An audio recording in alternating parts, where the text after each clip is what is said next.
Dr. Eric Kelly III and a host of phenomenal speakers from all around the globe for this 7-day virtual event that you don't want to miss. The mission of the Black Business Expo is to raise scholarship money from kids all the way from high school all the way from college. The Black Business Olympics is one of the largest Black business showcases in the world. It is an opportunity for businesses and companies to showcase their businesses globally. We are going to be giving away laptops up to $5,000 away to students. Again, I'm Olivia Appleberry, the founder of 2 Cents Finance and one of the speakers for the expo. I am so excited to see you there. For more info, go to www.blackbusinessexpousa.com or call 919-308-9090 and hope to see you there. I am Black Business. From the moment I wake until the time I sleep. Yes, I am Black Business. I am Black Business. Tell me, are you Black Business? I am Black Business. Do you support Black businesses? Listen, I support Black business because I am Black Business. Black Business Expo, one of the largest business showcases in the history of Black business in the world. The world! Sign up today at www.blackbusinessexpousa.com or call 919-308-9090. I am Black Business. I am Black Business. From the moment I wake until the time I sleep, I am Black Business. I am Black Business. Are you Black Business? I am Black Business. Do you support Black businesses? I support Black business because I am Black Business. Black Business Expo, one of the largest business showcases in the history of Black America in North Carolina. Join Dr. Eric Kelly III and a host of phenomenal speakers from all around the globe for this 7-day virtual event that you don't want to miss. The mission of the Black Business Expo is to raise scholarship money from kids all the way from high school all the way from college. The Black Business Olympics is one of the largest Black business showcases in the world. It is an opportunity for businesses and companies to showcase their businesses globally. We are going to be giving away laptops up to $5,000 away to students. Again, I'm Olivia Appleberry, the founder of 2 Cents Finance and one of the speakers for the expo. I am so excited to see you there. For more info, go to www.blackbusinessexpousa.com or call 919-308-9090 and hope to see you there. I am Black Business. From the moment I wake until the time I sleep. Yes, I am Black Business. I am Black Business. Tell me, are you Black Business? Black Business Expo, one of the largest business showcases in the history of Black business in the world.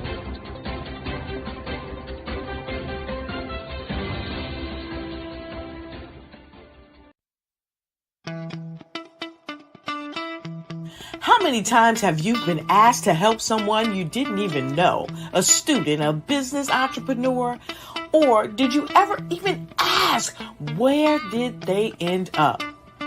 That business, that friend, that entrepreneur. Well, just maybe they ended up in a gang, bankrupt, homeless, or worse, dead. Maybe they turned to crime, drugs, and alcohol. Did you ever wonder? Did you destroy their dream, or was your life always so easy?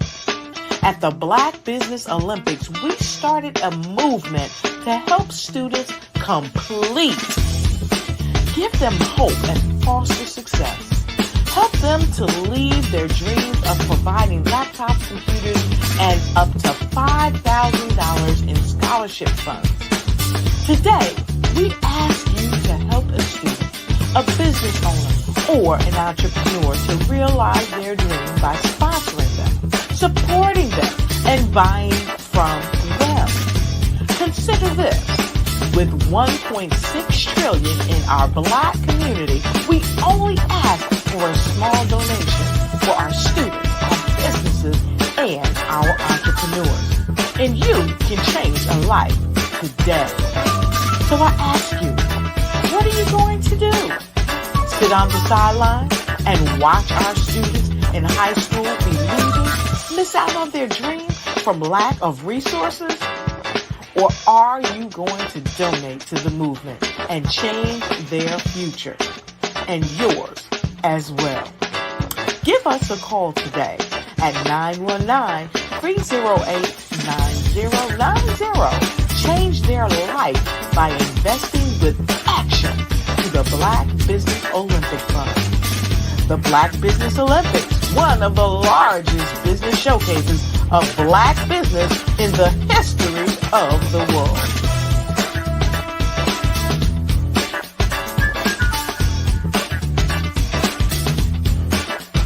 Hello, I am Dr. Eric Kelly III, the visionary strategist and founder of the Black Business Olympics. I invite you to showcase your Black-owned businesses on the Black Business Network global stage.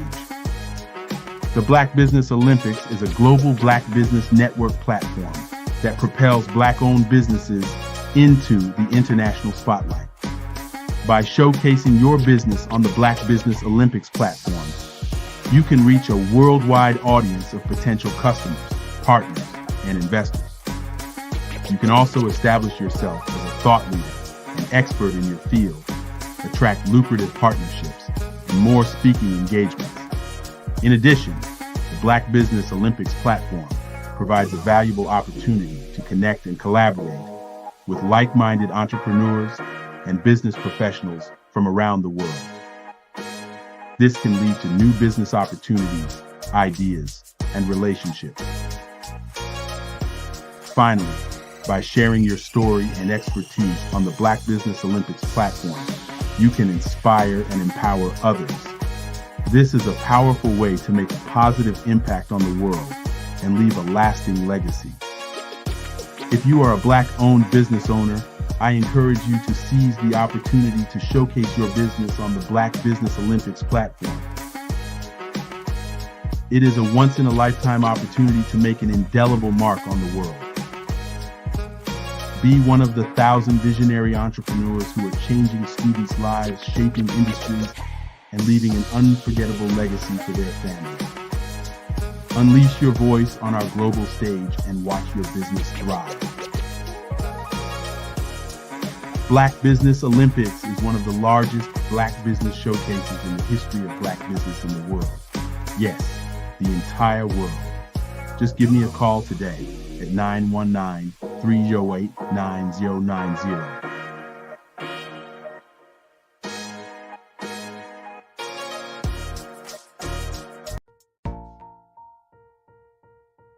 Have you ever seen a parent stressed out and needed a stress reliever with their child? One morning I was coming out of a store and saw a mother and her 3 or 4-year-old son. She was highly upset, actually beginning to yell at him. However, the more upset she became, it seemed the calmer the child became. He sat down on the sidewalk, crisscross applesauce, folded his arms, and looked up at her with a smile. You see, the angrier she became, the calmer he became, because he had the control of the situation. Hi, I'm Frizelma Lynn. I am the CEO and founder of Frizelma Teaching Parents, LLC. I'm a retired teacher, school district administrator, an author, speaker, and I am the Parenting 911 coach. My mission is to rescue families by equipping parents with proven, effective, and practical strategies to enhance their parenting skills. Many times we as a society expect parents to teach, train, and raise their children without providing the necessary tools they need to accomplish this. However, parenting issues cannot be resolved without intervention. Therefore, Frizoma Teaching Parents has provided coaching programs, digital courses, and live webinar trainings to provide step-by-step research-based parenting strategies, even for parents whose children are disrespectful, defiant, for those who have been diagnosed with ADD and ADHD, and even for parents of adult children. No longer will you have the need to feel like you are a failure as a parent. You'll now have the tools needed for each situation. Trust me on this one. Go to www.parenting911.org. Book a 15-minute strategy session with me or choose one of the coaching programs. Our training helps parents relieve stress.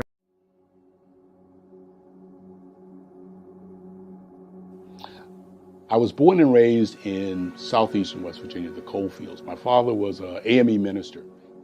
For me, I was very fortunate. Even though I grew up in the segregated South, I was surrounded by flourishing Black businesses, doctors, lawyers, bankers, dentists. They were all there and they were all successful. And I guess that's part of my dream, is to see that success come back. My name is Joseph Simmons, and I am the founder of the Center for Micro-Entrepreneurial Training. We have this moment in time where we can change the trajectory of people. And our focus is on women, Black and brown entrepreneurs, and their access to capital, their ability to build thriving businesses, the ability to employ people. There's a study that showed that in those three communities, especially Black and brown communities, $1 stays in those communities for 30 minutes. In white community, $1 stays in their communities for 8 hours. So think about it. For you in a Black or brown community to get gas, to get food, to go to a restaurant, you've got to leave your community, take those dollars out of that community and take it to another community that's already being well served. So if we can reverse that, if we can go from 30 minutes to an hour to 2 hours, that's progress. That's what we need to do. I was with SCORE, and then in May of 2020, of course, the events happened in regards to the murder of George Floyd. The other thing that I was experiencing was the denials of federal funds for small businesses. And it revolved around one thing. These businesses were not being prepared for grants and for government programs. And I came up with the idea for the Center for Micro-Entrepreneurial based off those two things. Morgan Stanley had a report out in 2020, first quarter, and it talked about there were 3 groups that were massively devastated by COVID-19 on their business. That was 1, women, number 2, Black, and number 3, brown entrepreneurs. The research showed that they had less cash on hand, they had less opportunity to go into a bank and get money, and they were very dependent on family and friends to keep their business up and running. If we can focus on those 3 groups, then we can have a dramatic impact on our communities. Really, the focus is on 3 areas. And those 3 areas are 1, the people, number 2, the courses, and number 3, a support network. Here at CMAT, we will provide you with the fundamentals for generational success. And you will be creating a vibrant community by attending our 5-day immersive training course.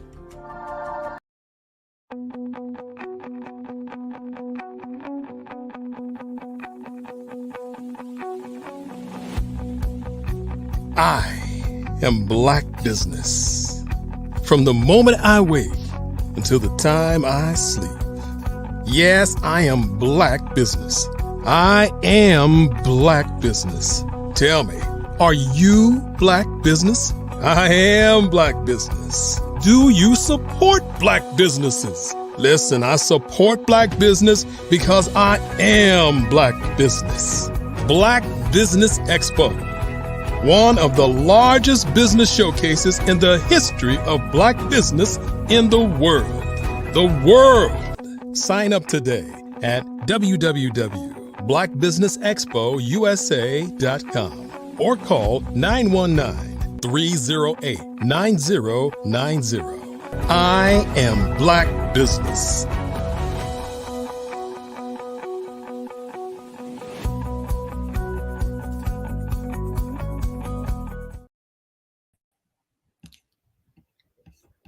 Good day, business owners, entrepreneurs, thought leaders, and corporations. Welcome to the Black Business Network. I am your moderator, and my name is Cordelia Gaffar. I'm your business moderator for this evening on the Black Business Network. The Black Business Network is a 24-hour business network showcasing Black businesses, business owners, entrepreneurs, and thought leaders worldwide. We have speakers from North Carolina, London, Singapore, Africa, Japan, and cities all over the United States. The Black Business Network is a global community sharing its business knowledge to empower, inspire, and educate businesses about business. Today, we will be doing a fireside chat with Michael Morgan. He obtained his BS from Penn State University and his MBA from Carnegie Mellon University. Coupled with his educational background, he has over 15 years of work experience across companies such as Amazon, Walmart, JP Morgan Chase, and Chevron. His ability to build and maintain his network throughout his educational and career journey has been fruitful in his success. He has a passion for teaching and inspiring others to achieve their goals, which led him to write his first book, The Power of Networking, and beginning his journey as a motivational speaker. The Power of Networking has won the Literary Titan Book Award, Global Book Award, International Impact Award, Pencraft Book Award, and Firebird Book Award. And I am bringing to the stage Talking about business, we were able. Michael Morgan. Thank you for joining us. Oh, it's a pleasure to be here. Thank you for having me. Absolutely. You know, I am so curious. You have quite a lot of accolades surrounding your most recent book, but let's begin with just tell me a bit about your career journey. Where did it all begin? So I've had an interesting career journey. So I actually went to undergrad at Penn State University. I majored in business management, minored in legal environment and business. When I graduated from Penn State, I moved to Delaware to work for JP Morgan Chase. So I had the opportunity to work in investment banking, private banking, corporate technology, and risk. So I started my career in financial services. I decided to go back to school to get my MBA at Carnegie Mellon University. Once I obtained my MBA, I transitioned to oil and gas. I worked for Chevron in Houston, Texas, working in procurement and supply chain roles. And then I pivoted from oil and gas into tech.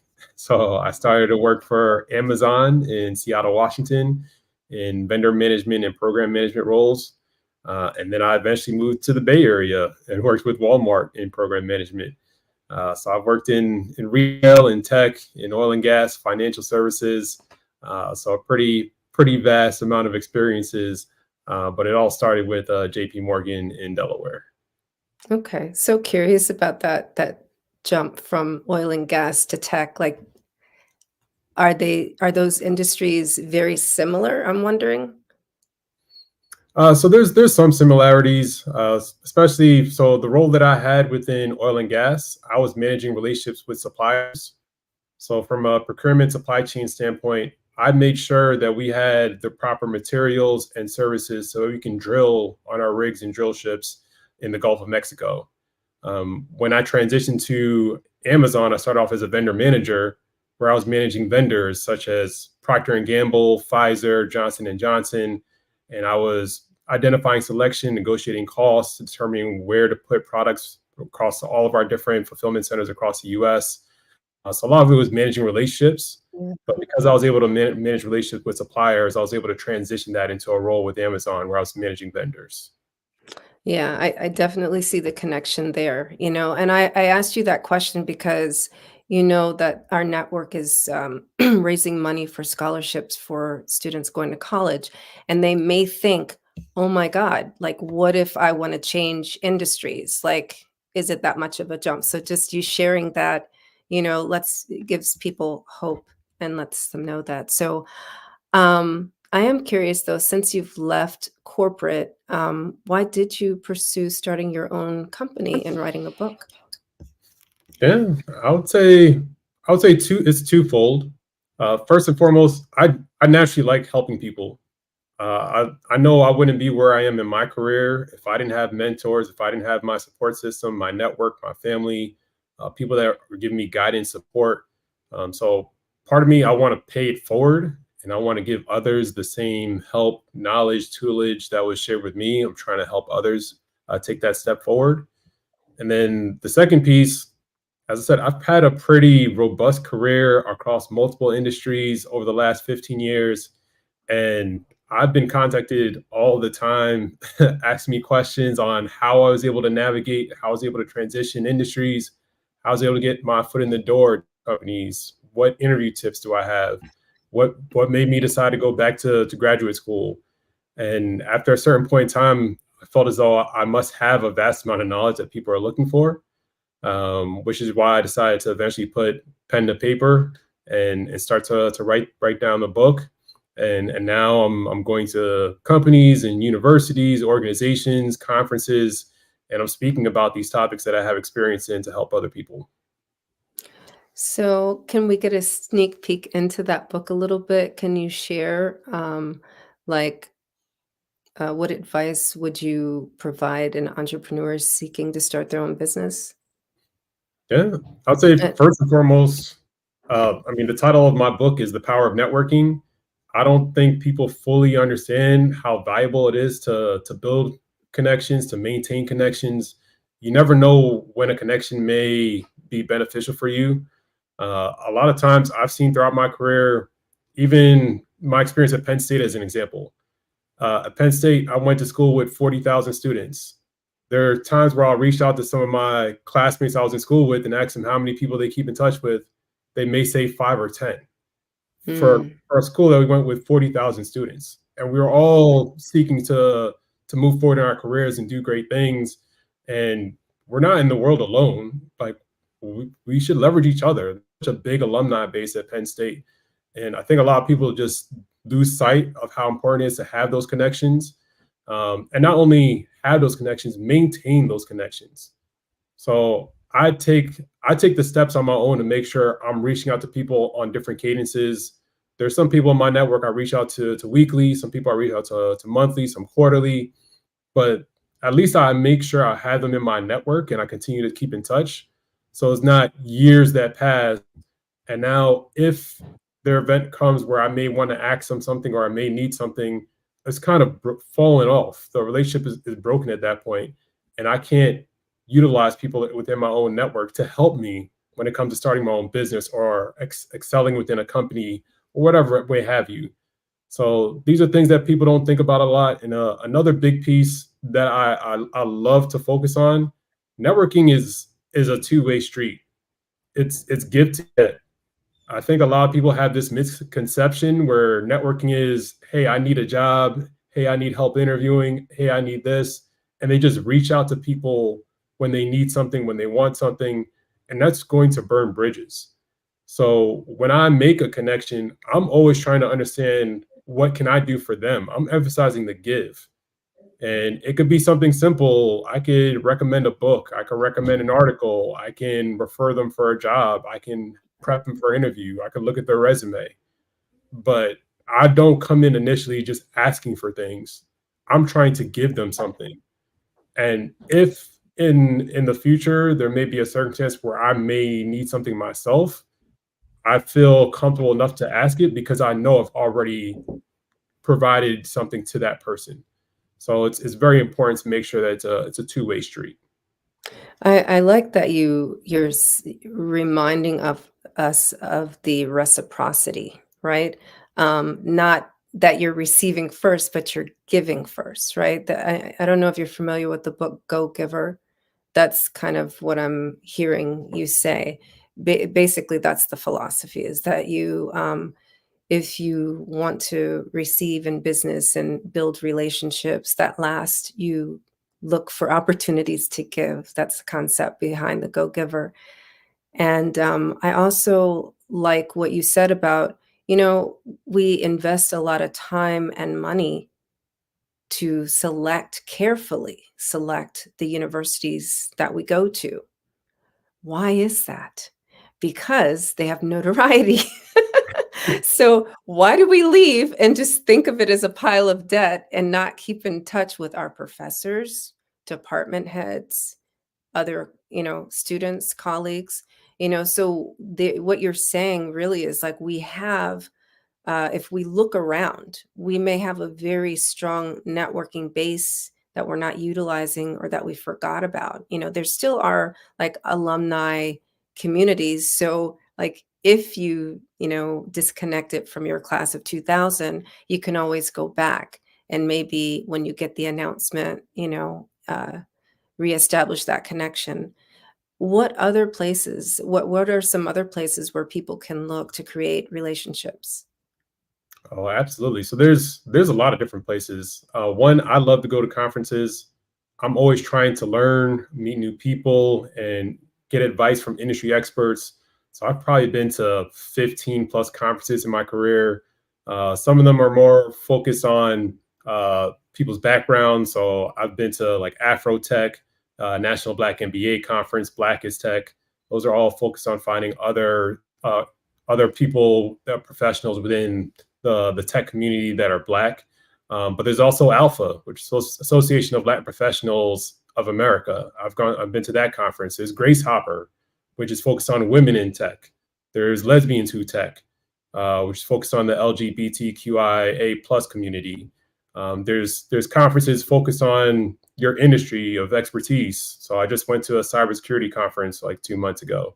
There's Cyber Diversity is a conference that's focused on diversity in the cybersecurity space. Oh, okay. So there's so many different conferences that you can go to where not only can you learn and stay up to date on what's going on in the industry and things that are relevant, but you continue to meet new people that either have the same function as you or in the same industry as you, and you can learn from one another. So I love to go into different conferences, networking events.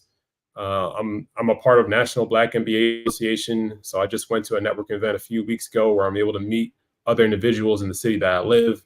So the big part of it is you have to put yourself out there.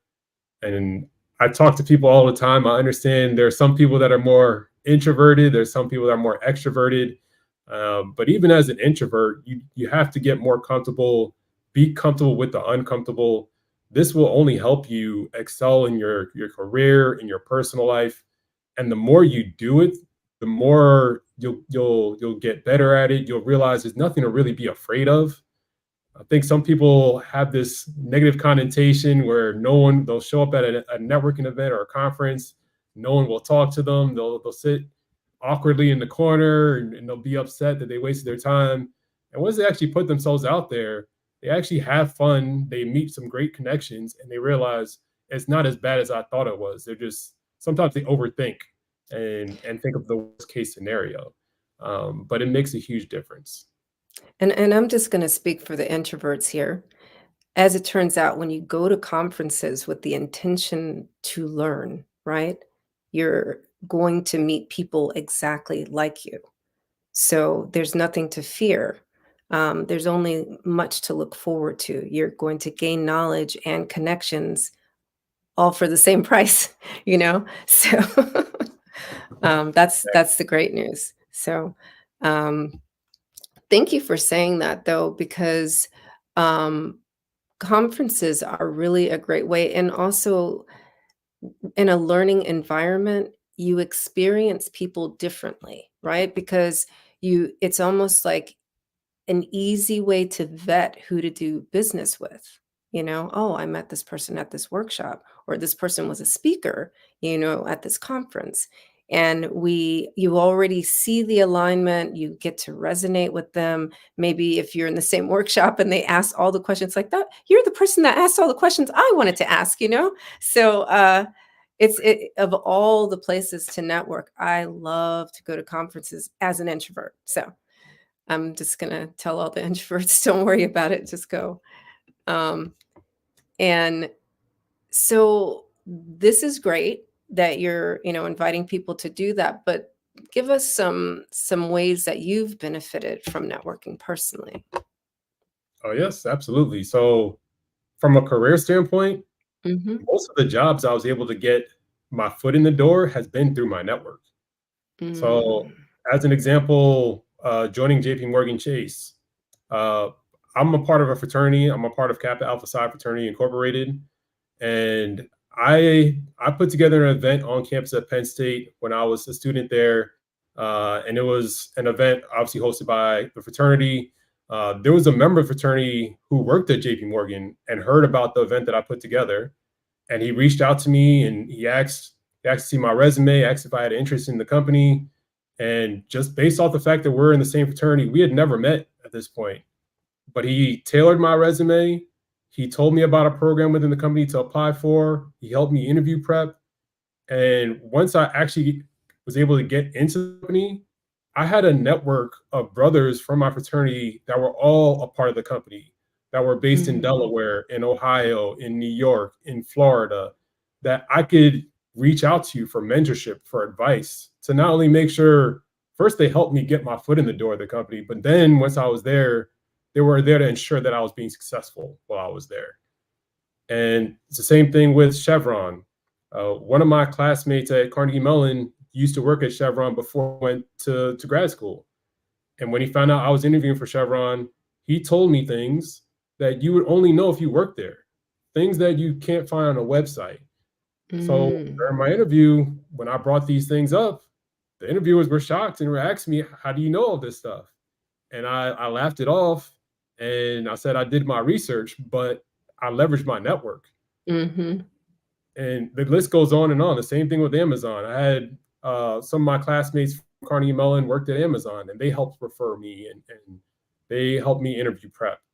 So a lot of times where I was able to get my foot in the door at these companies, you have to understand a lot of times when you're interviewing or are applying for a job, there's probably hundreds of candidates that are also applying for those jobs. And a lot of recruiters only look at your resume for 30 seconds to a minute. So if you know someone internally at that company that can refer you, that can prep you for the interview, it will really help give you a leg up over other candidates. So it's been very helpful for me to have a network that's been willing to help me. And like I said, I've helped them in return because networking is a two-way street. I don't want to make it sound as though my network has just helped me get my foot in the door, but I haven't returned the favor. But that's how I've been able to excel, get my foot in the door of companies, be able to advance in companies. Once you're in a company, if you're not networking vertically, and senior leadership doesn't know who you are, what you do, what you bring to the table, you're not going to get promoted. A lot of people have this mindset where as long as I do my job, I'm going to move up the company. But you also have to sell yourself. It's about your brand. And a lot of times at the end of the year, there may be 10, 15 senior leaders in a room ranking all the employees in an organization or determining who's getting promoted and who's not getting promoted. And your manager may not even be in the room. So if you don't network properly and make sure those senior leaders know who you are, that's going to hurt your ability to move up in a company. And it's the same thing with personal life. I mean, I just started up my own company and now I'm an author and now I'm a public speaker. And a lot of times I can reach out to my network and they can tell me about opportunities like, oh, you should connect with my school and talk to those students. You should connect with my company and go talk to them. Even one of the things I talk about is just building wealth. There Hmm. are opportunities that I just would not know about if I didn't have a robust network, where people are sharing opportunities for me to buy real estate that I can have as investment properties, or opportunities for me to invest in a startup. There's not always a website where I can just Google and find out a startup to invest in. But if you have the right people in your network, they can let you know about different opportunities. So it's helpful for your professional career. It's helpful for your personal life. It's just good to have a support system, to know that you're not alone. Like, we're all going through this together. We're all striving to achieve different things. But sometimes it's good to have a good support system that you can reach out to when you need to, and you have questions, you need that support. It can really go a long way. Yeah, and I'm hearing multiple things. For one thing, you can circumvent even probably AI these days in the interviewing process when you know somebody, you know? Um, we had a conversation about that earlier. There were some tech gurus telling us about ways to be creative with AI. And so I am bringing that back into the conversation. Like, to what degree do you suppose you can circumvent AI just by knowing someone, that may be in control of pressing buttons? Yeah. So to me, it makes a huge difference. So a lot of people always want to leverage AI, because a lot of times, like I said, companies will only look at your resume for 30 seconds to a minute. They may use AI to try to find keywords to to vet who are they moving forward, who they're not moving forward. They may not have time to look through 200, 300 resumes to make that decision. But you have to understand, if someone internally refers me, generally most of the time when you get a referral, that should at least get your foot in the door for an initial phone screen or an interview. So it's almost as though your referral will skip over the AI process and get that foot in the door. So I agree. I think technology is great, and you need to, the way that we're moving forward in the world, you need to understand it and know how to use it. But in my opinion, nothing replaces that, those relationships that you build with people, and them getting to know you, getting them being able to vouch for you and your abilities and what you can bring to the table. That's really going to differentiate you. Yeah, I definitely agree. And I what was the other thing I heard you say? Even once you get the job, like we don't stop with that. And I would say, even like as entrepreneurs, right? Because on this platform we're mostly talking to entrepreneurs, but once you get the business, to get repeat business, right? Um you have to continue to network. And I mean, you've grown your business over years. Has it been mostly well, not only repeat business, but referral business? Oh yes, absolutely. So, and that's the great thing with relationship building. So I'll go and I'll present to an organization, a school, a company, and I'll meet someone at that presentation that loved my presentation, and they'll connect me with someone else, like, oh, I would love to hear you again. I think this person would be a great contact. I think this person would be a great contact. So I try to make sure that I'm building relationships with everyone that I'm presenting to, because those can turn into leads. So I'll follow up with people. I just presented to Texas State University a week ago. I just presented to Carnegie Mellon University 2 weeks ago. I just presented to National Black MBA Association. And I'll connect with people on LinkedIn or other platforms after, and I'm reaching out to them and just following up. Hey, is there anything else I can do for you? I know you said you found my presentation helpful. Were you able to get the job you were looking for? Were you able to excel at this conference? And a lot of times people are grateful. And not only are they grateful, but they found me to be a good speaker. They thought it was valuable. They're like, oh, I believe you can provide value to this organization as well.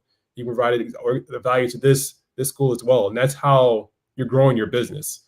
So to your point, even as an entrepreneur, if you're not working in corporate and you're trying to network to move forward in the company or get your foot in the door, you have to network as an entrepreneur to build your business.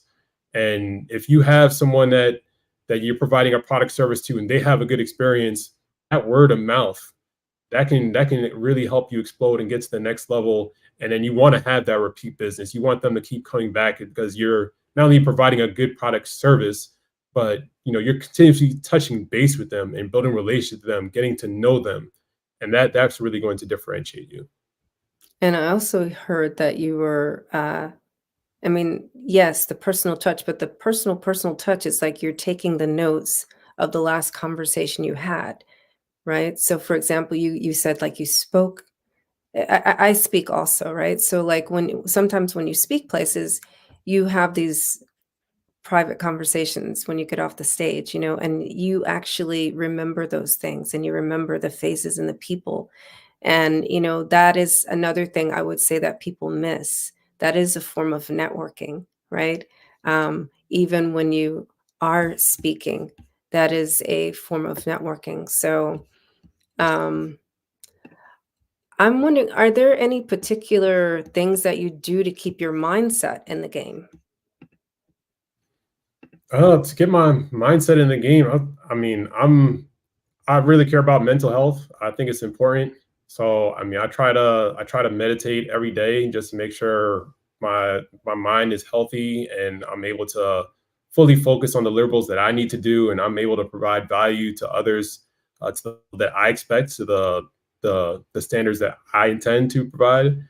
So I think it's important. I think it's important. Your physical health, your mental health, all of it's important. So I make sure to work out every morning. I get up at, people think I'm crazy, but I get up at 6 a.m. I work out first thing. I feel like I'm in a better state to provide value to people when my mind is in the right place, my body's in the right place.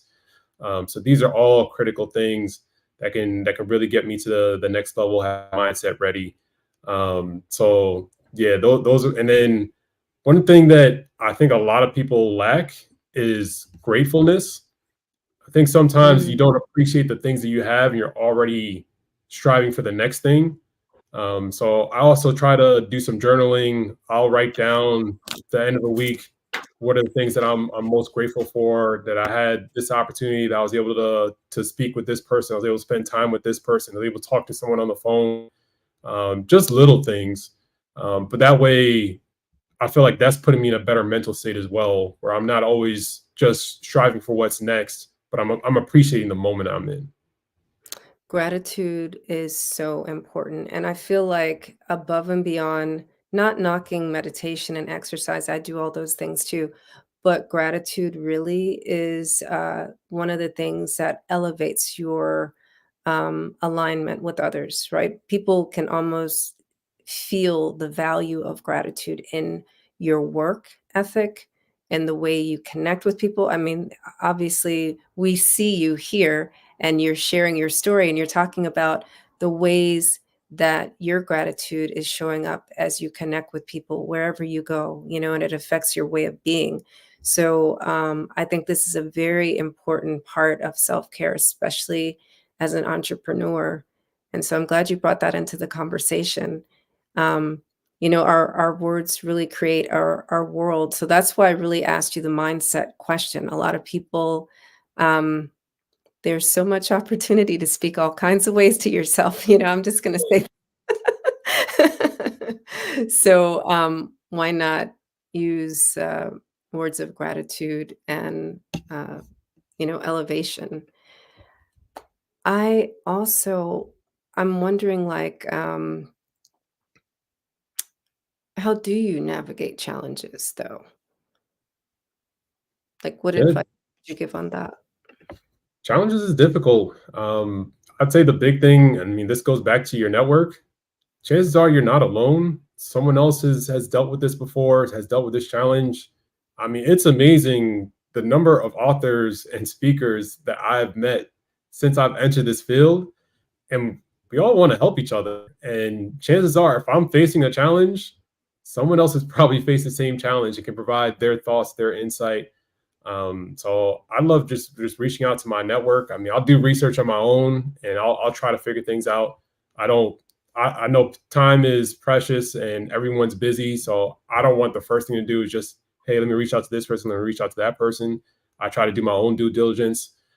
But if I'm facing a difficult time and I can't figure something out, that's when I can really like lean on my network. And if I don't know someone who's personally been through it, 6 degrees of separation, I probably know somebody else who knows somebody that I can connect with, and they can really help me uh, navigate the situation and determine the best path forward to resolve it.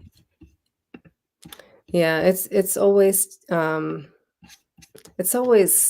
better. Like I think you said this earlier, right? We're not an island, right? And so reaching back out to your network and remembering, oh wait, I met this author, that recently had a launch. Maybe I can look to that person, or um, because recognizing that you're not an island and there's always someone there willing to help. Those are forms of investment, the time that you spent and pour into other people. um it's go giver, right? But you get to receive too. Yeah, So exactly. yeah, yeah, exactly. So I guess also along those lines, uh how do you balance your work life and personal life? Yeah, I make sure to, and this goes back to mental health. I think it's important Mhm. to make time for myself, for the things that I enjoy, to making sure to spend the time with the people that I want to spend time with. I mean, family is very important to me. So I try to, at a certain point in time at the end of the day, I try to cut myself off and make sure like, hey, I'm not doing any more work today. I want to spend the rest of my evening with my fiance, with my friends, with my family, and have those memories, have those moments. I could easily work, and I have done it. I could easily work 20 hours a day and, and take a quick nap and wake up and do the same thing over the next day.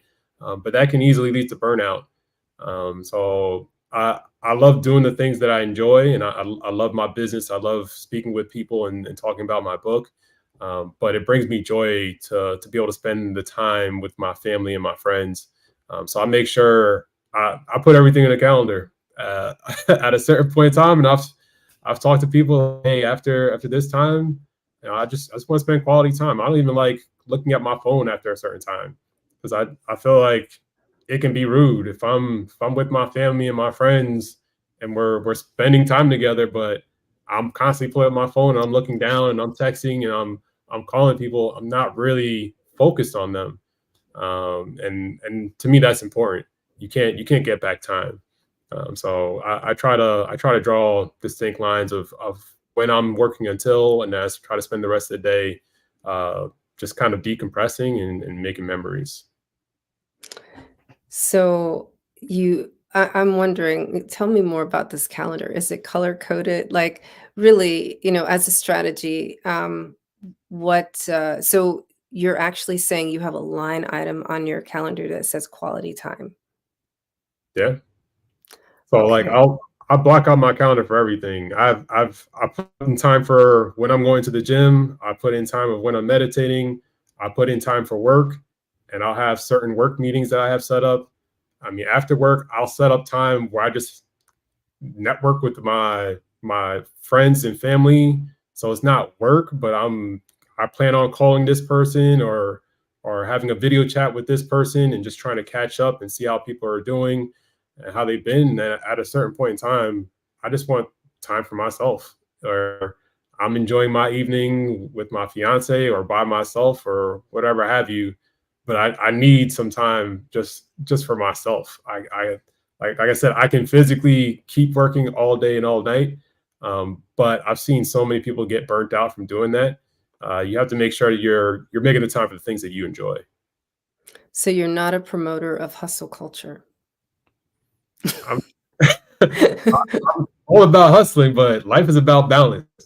So I work very hard, but I make sure to enjoy the things that I enjoy too. So I made a joke, but really I just wanted to make a distinction, right? Because you are taking the time to have time for quality time, self-care, meditation, and so I would say that your form of hustle is more of working the time that you've set aside to work and actually work that time, right? Which Exactly. is distinct from what hustle culture is, which is working all of the time, right? And never breaking for any other reason, or actually, uh, and most importantly, for human connection. So, yeah, I just I like to bring this to light because we do kill ourselves unnecessarily, and so I'm sure everyone that's listened to our conversation is wondering, where can they go get your book? How can they connect with you if, maybe they want you to speak? How do they get the book and everything? Oh, yeah, absolutely. So my book is available on all platforms. The paperback is on Amazon. If you want the audiobook, it's on Spotify, it's on Audible. If you want the ebook, it's on Barnes and Nobles, it's on Walmart, it's on Kobo, it's on Kindle. So any platform that you're looking for, the book will be available. I have my own website. It's michaelvmorgan.com. So V is in Victor, michaelvmorgan.com. If you go on there, if you want me for speaking engagements, or you just want to reach out, if there's any way that I can potentially help you, like I said, I like helping people. So please go on my website. There's a contact me section of the website where you can reach out to me directly. So I hope that people reach out to me after hearing this. Like I said, I want to give back. I want to help people. And any way that I can help people get to their goals, it'll make me happy. And what is a final golden nugget you could share with us about the power of networking? Yeah, I'd say the final thing that I want to share, like, networking is great for your career, but it's also good for your personal happiness. That we're not alone in this.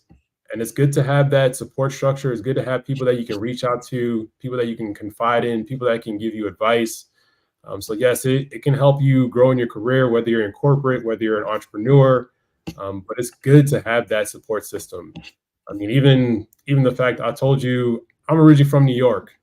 I've Mm. lived in 6 states at this point. I lived in New York, Delaware, Texas, California, Pennsylvania, Washington. And a lot of people reached out to me and said, I don't understand how you're able to navigate and move so many different places. And they've tried to move one time and it didn't work. And they moved right back to where they grew up.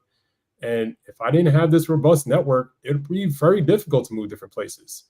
Most of the time when I move, I've moved to cities and states I've never been to, but somehow I know somebody there because of my network.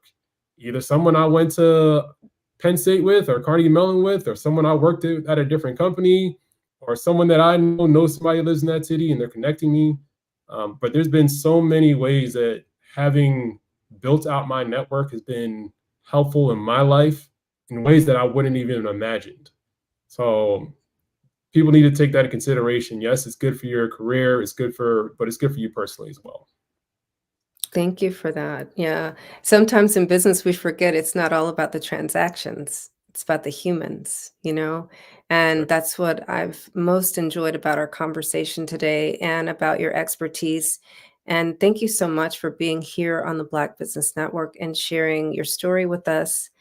And, we invite our viewers to go to Michael V as in Victor, Morgan.com. You can connect with him there to book him for speaking engagements. And you said you had a bookstore also on your website. Is that correct? Yes, you can go directly on my website and it will take you to different platforms where you can purchase the book. Yes, perfect. So thank you so much for being here on the Black Business Network. Please come back. I know you have a plethora of knowledge and you can speak on any topic. So genius is common, and I'll see you on the other side. Thank you. You're welcome. So the Black Business Expo's mission is to raise funds for high school seniors going to college or K through 12 entrepreneurs. This expo is a fundraiser for students. You may go to www.blackbusinessexpousa.com to donate to the scholarship fund, or use the Cash App that's on the screen below. And that's the $BBX USA. Our goal is to give laptops and up to $5,000 to 10 students. Students can register online at www.blackbusinessexpousa.com. Every dollar counts. So we want to remind you to donate to the scholarship fund. We want to thank our Black Business Expo USA sponsors for September 2024. NC 100, Suede Soul, Carolina, Virginia Minority Supplier Development Council, Step Management, Margie McLean Foundation, Inc., Genius is Common, RTV, Executive Women's Success Institute, The Quality Coaching Company, Superwoman Business Services, Creative Forces Studios, Lee Entertainment, Black Business Olympics, Artistic App Design, Black Business Expo USA, Genius is Common, and I'll see you on the other side.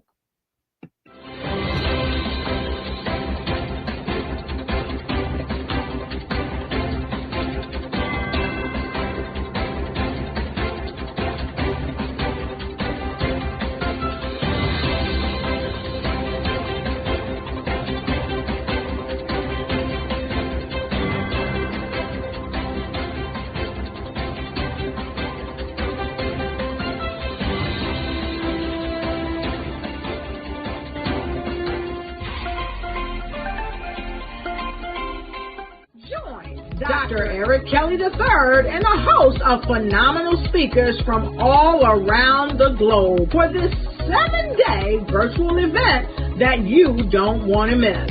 The mission of the Black Business Expo is to raise scholarship money from kids all the way from high school, all the way from college. The Black Business Olympics is one of the largest Black business showcases in the world. It is an opportunity for businesses and companies to showcase their businesses globally. We are going to be giving away laptops up to $5,000 away to students.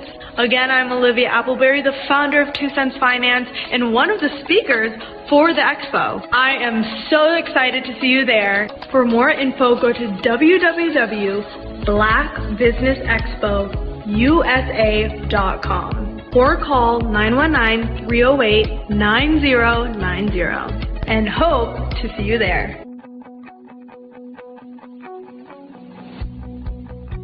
I am Black Business. From the moment I wake until the time I sleep. Yes, I am Black Business. I am Black Business. Tell me, are you Black Business? I am Black Business. Do you support Black businesses? Listen, I support Black business because I am Black Business. Black Business Expo, one of the largest business showcases in the history of Black business in the world. The world! Sign up today at www.blackbusinessexpousa.com or call 919-308-9090. I am Black Business. I am Black Business. From the moment I wake until the time I sleep, I am Black Business. I am Black Business. Are you Black Business? I am Black Business. Do you support Black businesses? I support Black business because I am Black business. Black Business Expo, one of the largest business showcases in the history of Black America in North Carolina. Join Dr. Eric Kelly III and a host of phenomenal speakers from all around the globe for this 7-day virtual event that you don't want to miss. The mission of the Black Business Expo is to raise scholarship money from kids all the way from high school, all the way from college. The Black Business Olympics is one of the largest Black business showcases in the world. It is an opportunity for businesses and companies to showcase their businesses globally. We are going to be giving away laptops up to $5,000 away to students. Again, I'm Olivia Appleberry, the founder of 2 Cents Finance and one of the speakers for the expo. I am so excited to see you there. For more info, go to www.blackbusinessexpousa.com or call 919-308-9090 and hope to see you there. I am Black Business. From the moment I wake until the time I sleep. Yes, I am Black Business. I am Black Business. Tell me, are you Black Business? Black Business Expo, one of the largest business showcases in the history of Black business in the world.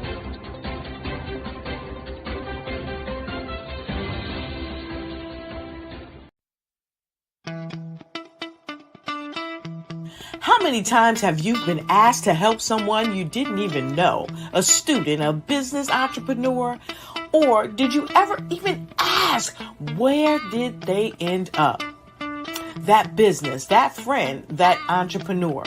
Well, just maybe they ended up in a gang, bankrupt, homeless, or worse, dead. Maybe they turned to crime, drugs, and alcohol. Did you ever wonder? Did you destroy their dream, or was your life always so easy? At the Black Business Olympics, we started a movement to help students complete. Give them hope and foster success. Help them to leave their dreams of providing laptops, computers, and up to $5,000 in scholarship funds. Today, we ask you to help a student, a business owner, or an entrepreneur to realize their dream by sponsoring them, supporting them, and buying from them. Consider this. With $1.6 trillion in our Black community, we only ask for a small donation for our students, our businesses, and our entrepreneurs. And you can change a life today. So I ask you, what are you going to do? Sit on the sideline and watch our students in high school be losers, miss out on their dream from lack of resources? Or are you going to donate to the movement and change their future and yours as well? Give us a call today at 919-308-9090. Change their life by investing with action to the Black Business Olympic Fund. The Black Business Olympics, one of the largest business showcases of Black business in the history of the world.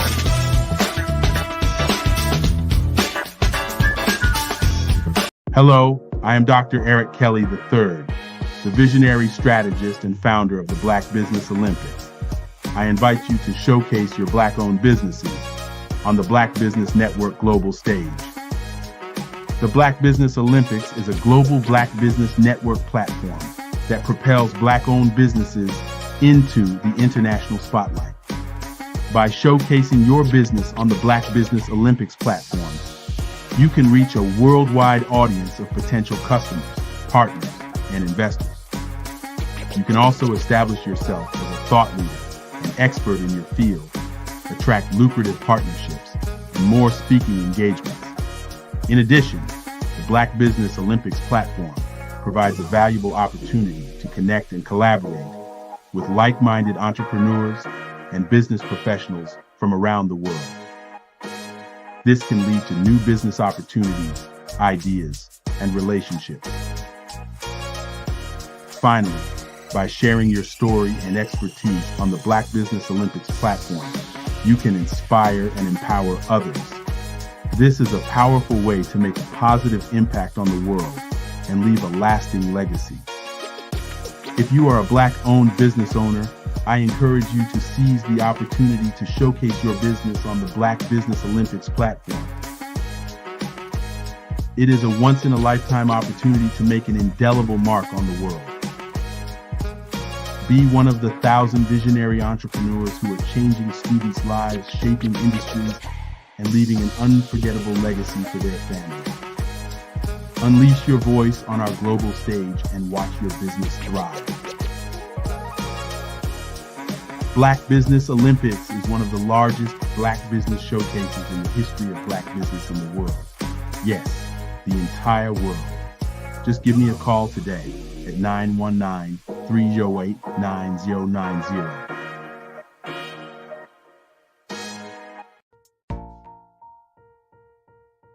Have you ever seen a parent stressed out and needed a stress reliever with their child? One morning I was coming out of a store and saw a mother and her 3 or 4-year-old son. She was highly upset, actually beginning to yell at him. However, the more upset she became, it seemed the calmer the child became. He sat down on the sidewalk, crisscross applesauce, folded his arms, and looked up at her with a smile. You see, the angrier she became, the calmer he became, because he had the control of the situation. Hi, I'm Frizelma Lynn. I am the CEO and founder of Frizelma Teaching Parents, LLC. I'm a retired teacher, school district administrator, an author, speaker, and I am the Parenting 911 coach. My mission is to rescue families by equipping parents with proven, effective, and practical strategies to enhance their parenting skills. Many times we as a society expect parents to teach, train, and raise their children without providing the necessary tools they need to accomplish this. However, parenting issues cannot be resolved without intervention. Therefore, Frizelma Teaching Parents has provided coaching programs, digital courses, and live webinar trainings to provide step-by-step research-based parenting strategies, even for parents whose children are disrespectful, defiant, for those who have been diagnosed with ADD and ADHD, and even for parents of adult children. No longer will you have the need to feel like you are a failure as a parent. You'll now have the tools needed for each situation. Trust me on this one. Go to www.parenting911.org. Book a 15-minute strategy session with me or choose one of the coaching programs. Our training helps parents relieve stress.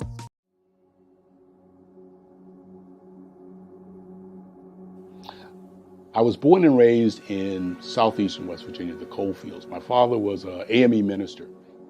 For me, I was very fortunate. Even though I grew up in the segregated South, I was surrounded by flourishing Black businesses, doctors, lawyers, bankers, dentists.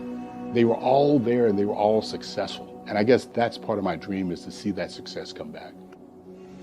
My name is Joseph Simmons, and I am the founder of the Center for Micro-Entrepreneurial Training. We have this moment in time where we can change the trajectory of people. And our focus is on women, Black and brown entrepreneurs, and their access to capital, their ability to build thriving businesses, the ability to employ people. There's a study that showed that in those 3 communities, especially Black and brown communities, $1 stays in those communities for 30 minutes. In white community, $1 stays in their communities for 8 hours.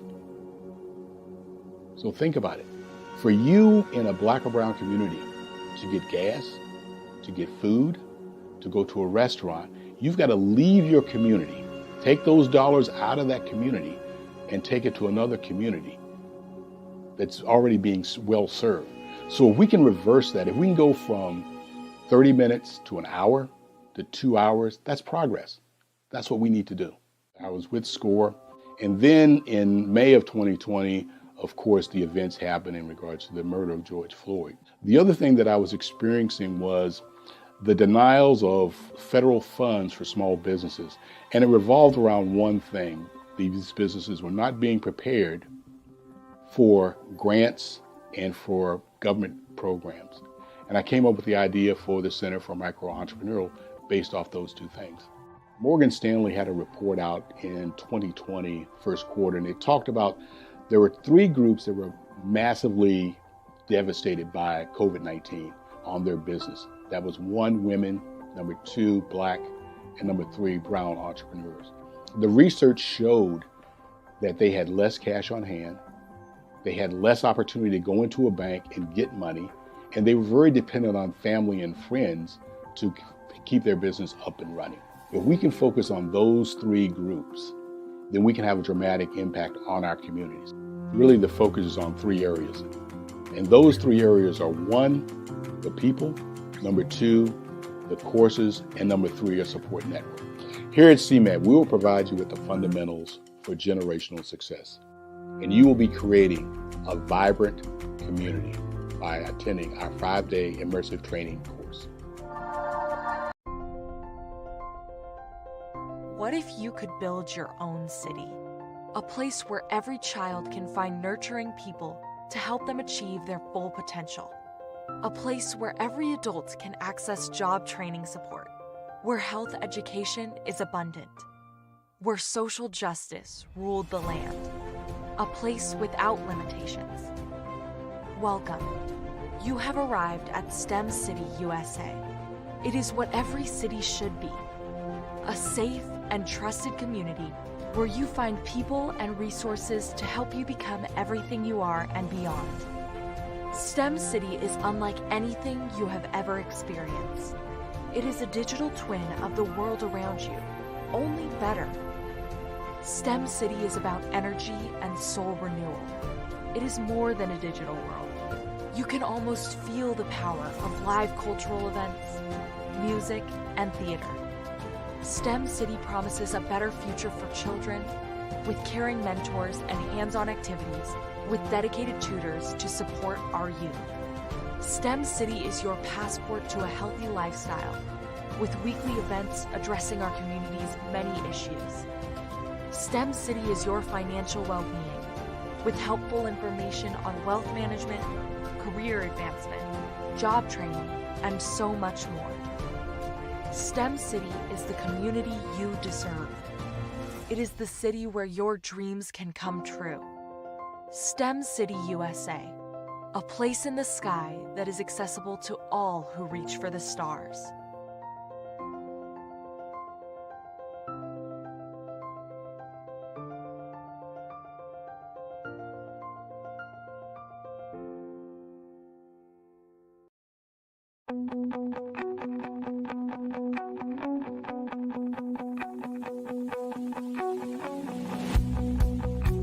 I am Black Business. From the moment I wake until the time I sleep. Yes, I am Black Business. I am Black Business. Tell me, are you Black Business? I am Black Business. Do you support Black businesses? Listen, I support Black business because I am Black Business. Black Business Expo, one of the largest business showcases in the history of Black business in the world. The world! Sign up today at www.blackbusinessexpousa.com or call 919-308-9090. I am Black Business.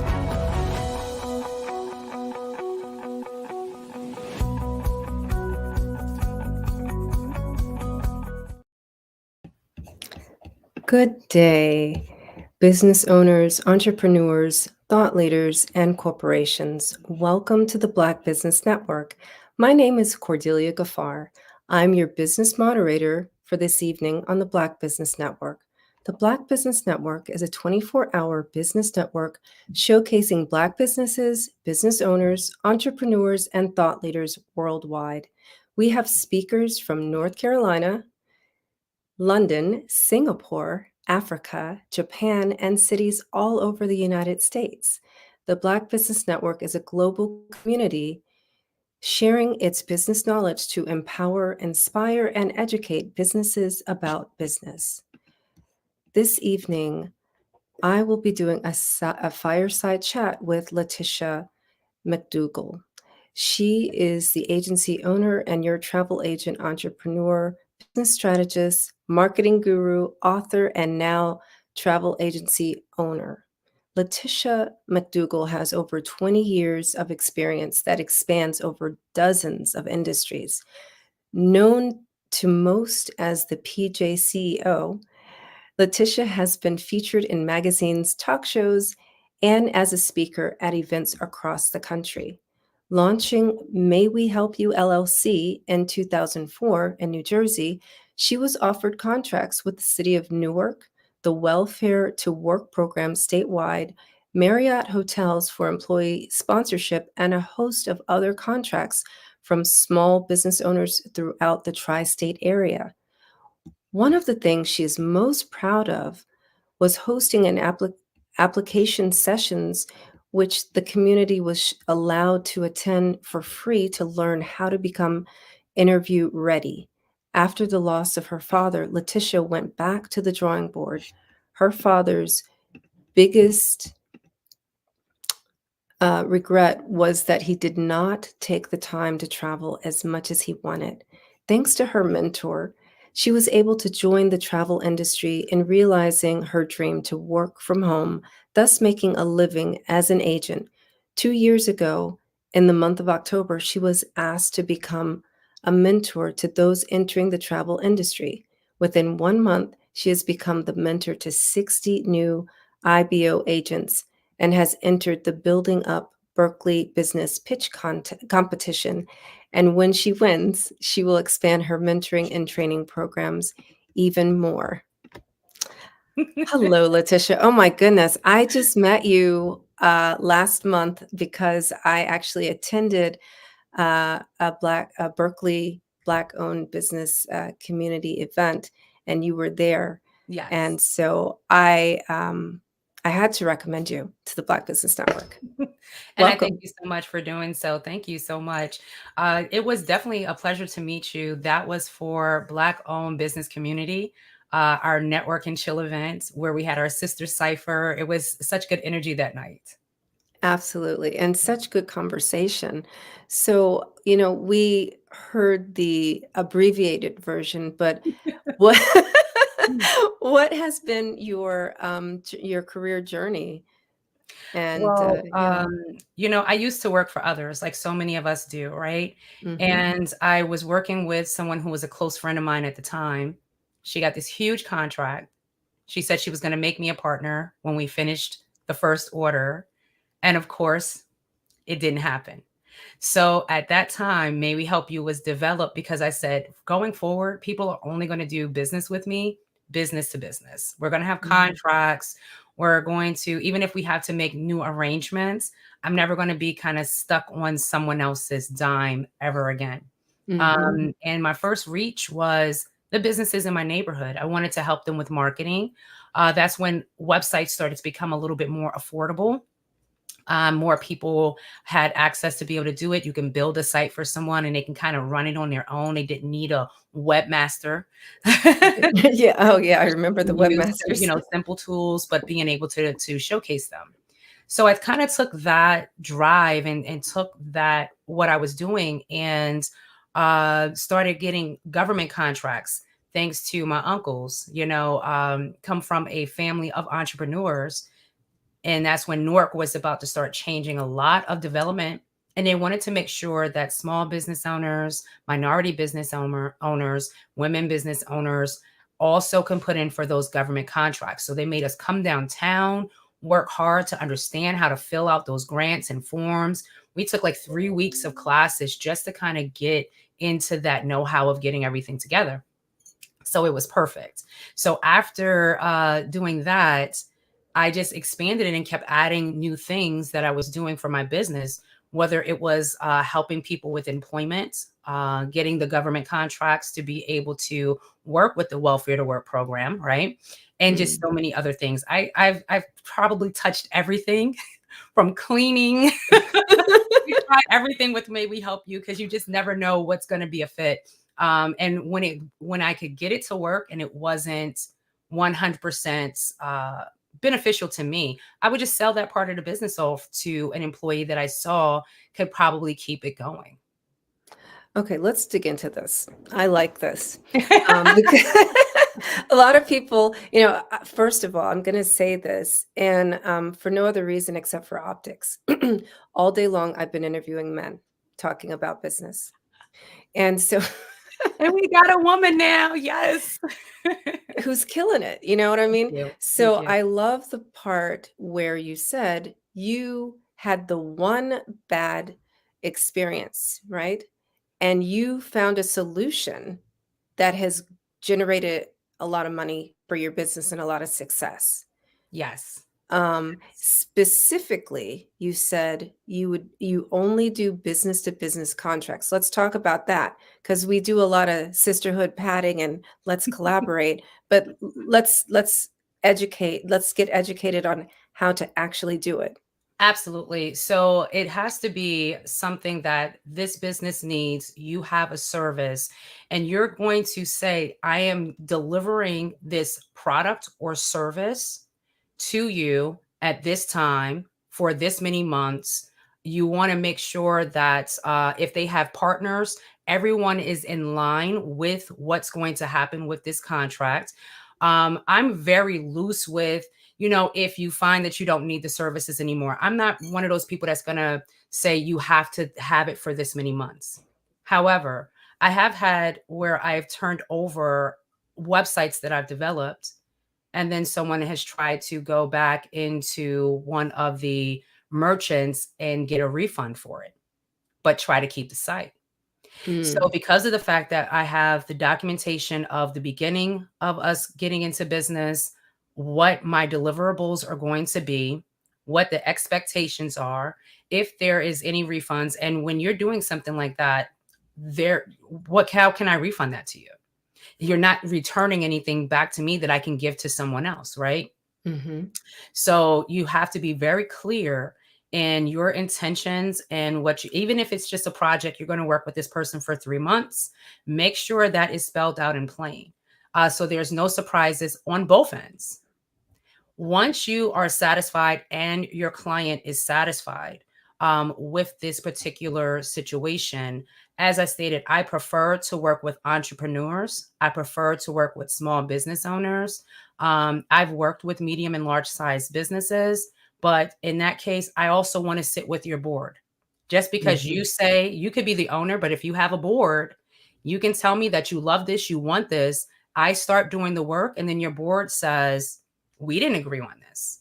So as a business owner, know who you're stepping into that room with. Everybody needs to be at the table, even if they're only at it for the end portion of that discussion. You need to make sure that everything is agreeable. Now, if it's something that is going to be $5,000 or more, bigger projects, then you definitely want to get a lawyer in line just to make sure everything is fact checked and that you didn't leave anything out. Or they can have a lawyer look over your contract just to make sure that they are getting everything that they are supposed to receive. As long as somebody's looking at it, you have a third party, because the more money that's involved, the more people want perfection. Right? Rightly so, right? It's a major investment. Absolutely. So I've been doing that for a long time with some of the clients that I have, like I stated, that are smaller businesses. As long as when I write in the invoice, I may just have a small contracted information in the invoice itself to make it simple for both parties. So I heard you say that for agreements and contracts over $5,000, for sure have, I'm going to say an attorney involved in writing the contract and looking over the contract. Definitely looking over. Sometimes you don't have to get them to write it. That's just you paying more. Unnecessarily. Okay. Unless it's millions of dollars or hundreds of thousands of dollars. There's a lot of agreement forms that you can find online for free. Just make sure that you are rewriting it so that it works for you, for your needs. And yes, so that is definitely something that when you're getting into higher dollars, you want to make sure that you're including. And then if it's under that dollar amount, you can put terms directly on the invoice. That is correct. The way that I built out, I'll have terms and conditions. I'll have additions. Let's say if a month from now we decide to amend it, then when I send out your next invoice, it's going to have that amended information on there. Maybe you want to extend it. Maybe you asked me to include something else that wasn't originally in the budget that we came up with. So as long as you're always keeping yourself clean and you're making sure that that owner has a clear understanding of the intent of the product and service deliverables, then we're all on the same page. Yes. So this brings to mind, I worked a little bit in the tech industry, and so we have what are called teaming agreements. Is that something that you also use? I've never used a teaming agreement, but it's very interesting because it's almost like you become their temporary employee while you're doing something and so I should probably use that with some of the things, because I do help people with their marketing and branding. So I may do a social media takeover. I may help you filter out some of your emails to make sure that you're getting to the right people for the right reasons. So in those kind of cases, I'm almost like your temporary employee while we're working through this contract. So I will think about that, Cordelia. That's a great idea. Okay. All right. I wasn't sure because I had started using teaming agreements for some of my collaborations. Also, it's just simply because the exchange of intellectual property, Yes. Yeah, you got to protect everything At all and times. right. And it's not even, it's just the proper and appropriate way to do business. And I think it's great. That's why I wanted to have you here this evening because, there's students that are watching and listening this who are starting businesses. And also they're, are new entrepreneurs who are starting their businesses. And so it's really great to get into this. So I'm going to tangent now. Well, let's get over to the fun stuff, right? Yes. Right. So let's celebrate. Let's see. I'm going to celebrate that you're in a pitch contest. Let's talk about that. How did you get in there? Thank you. Absolutely. Right. So this is probably going to be the first time because I do the podcast with Black-owned business community. So I've mentioned it, but I'm waiting till later in October to talk about it. So this will be the first time that I'm actually really speaking on it. So it's called Build Up Berkeley Business Pitch Competition. So the competition is between 10 finalists. So first off, yay, made the finalists, right? Congratulations. For SLM Bookings, my travel agency company, and I'll tell you why I'm in it for that.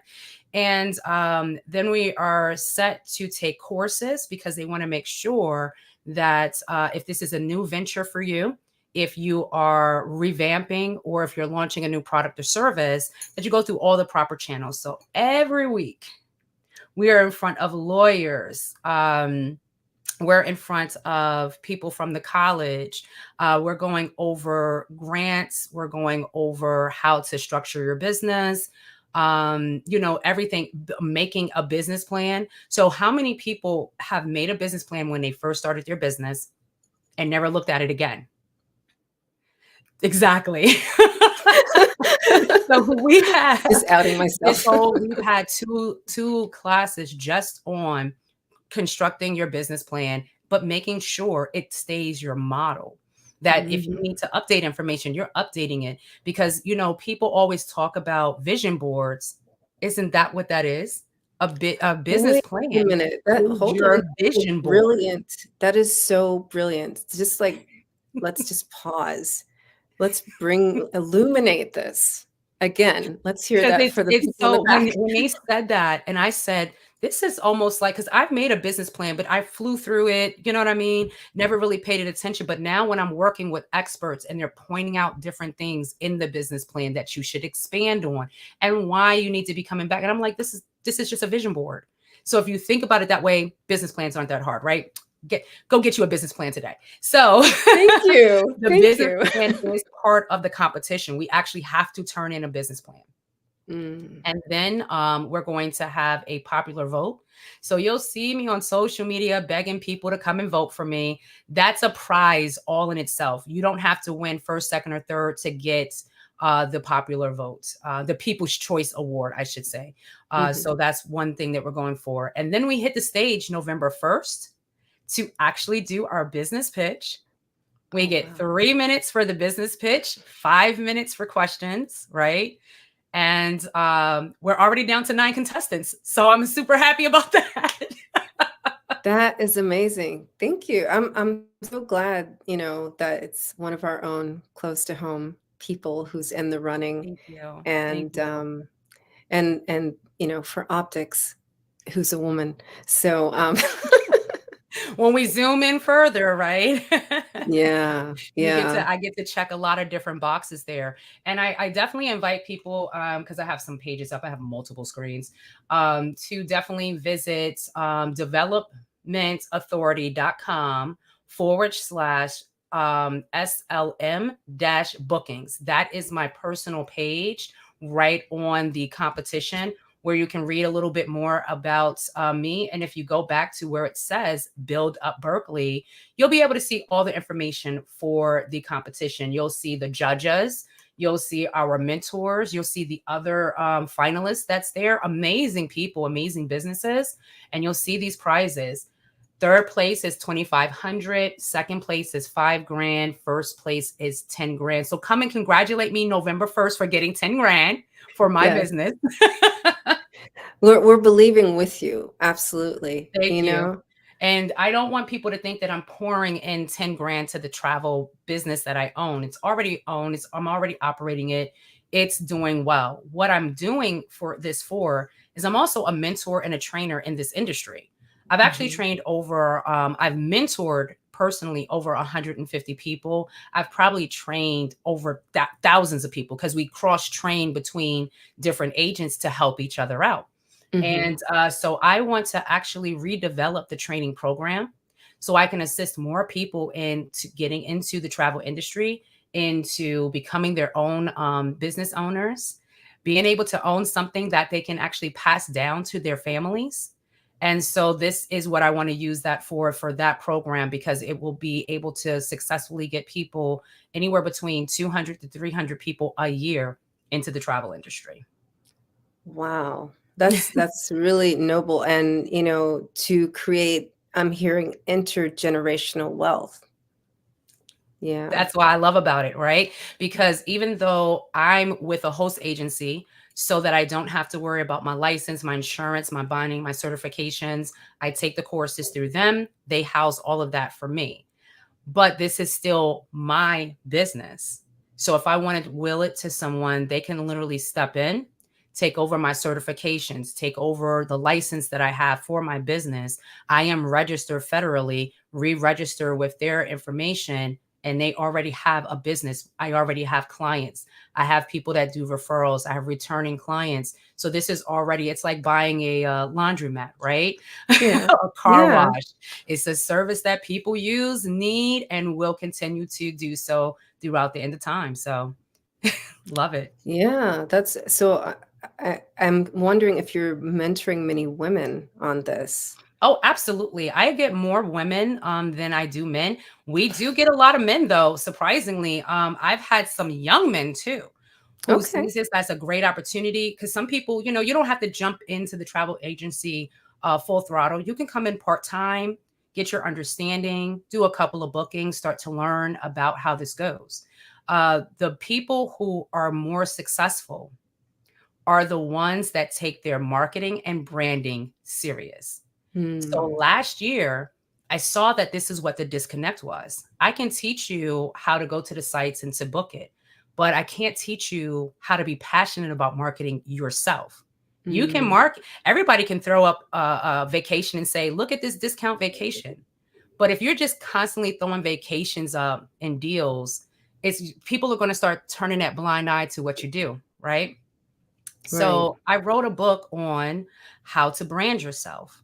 Then I said, you know what? I need to make this a 3-part series. Let me do this really quickly. So then I did marketing as a travel agent, networking as a travel agent. So I did a 3-part book series on marketing, branding, and networking from a travel agent standpoint, but anyone in any industry can use it because it shows you the fundamentals on what you need to be doing to be successful. And where can we get your book again? Oh, it's definitely on Amazon. So you can Okay. actually look up my name and you'll see all 3 books. Letitia McDougall. If you look up, oh, don't get me to lying. I'm telling you, the best way to do it is that way all 3 come up at the same time for you. Okay. And I've loved giving them away. I gave away so many last year, but in the first month that the books dropped, I sold over 600 copies. And for someone who didn't make a big deal about it, I didn't pay a big marketing firm. I was super excited. And every once in a while, I still get, a ton of sales here and there, and Amazon's knocking on my door with a check. So that's awesome. I know that I'm successfully helping people out there. And that's the important part. I love how that is like everything we've been talking about. And I love that I can help people be successful out there.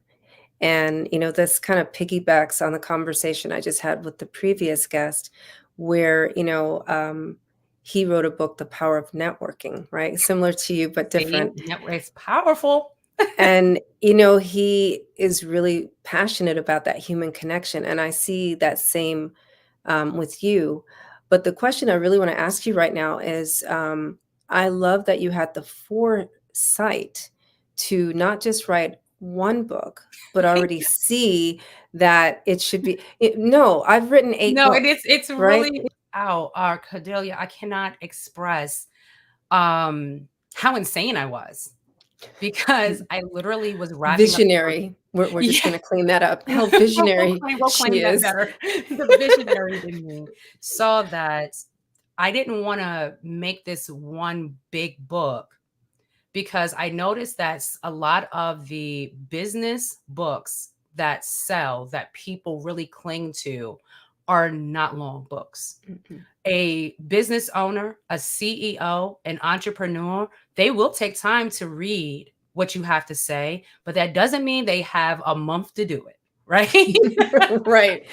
Make it quick. We are brilliant and we come up with all of these great ideas and we can probably articulate it very well, but sometimes short is sweet.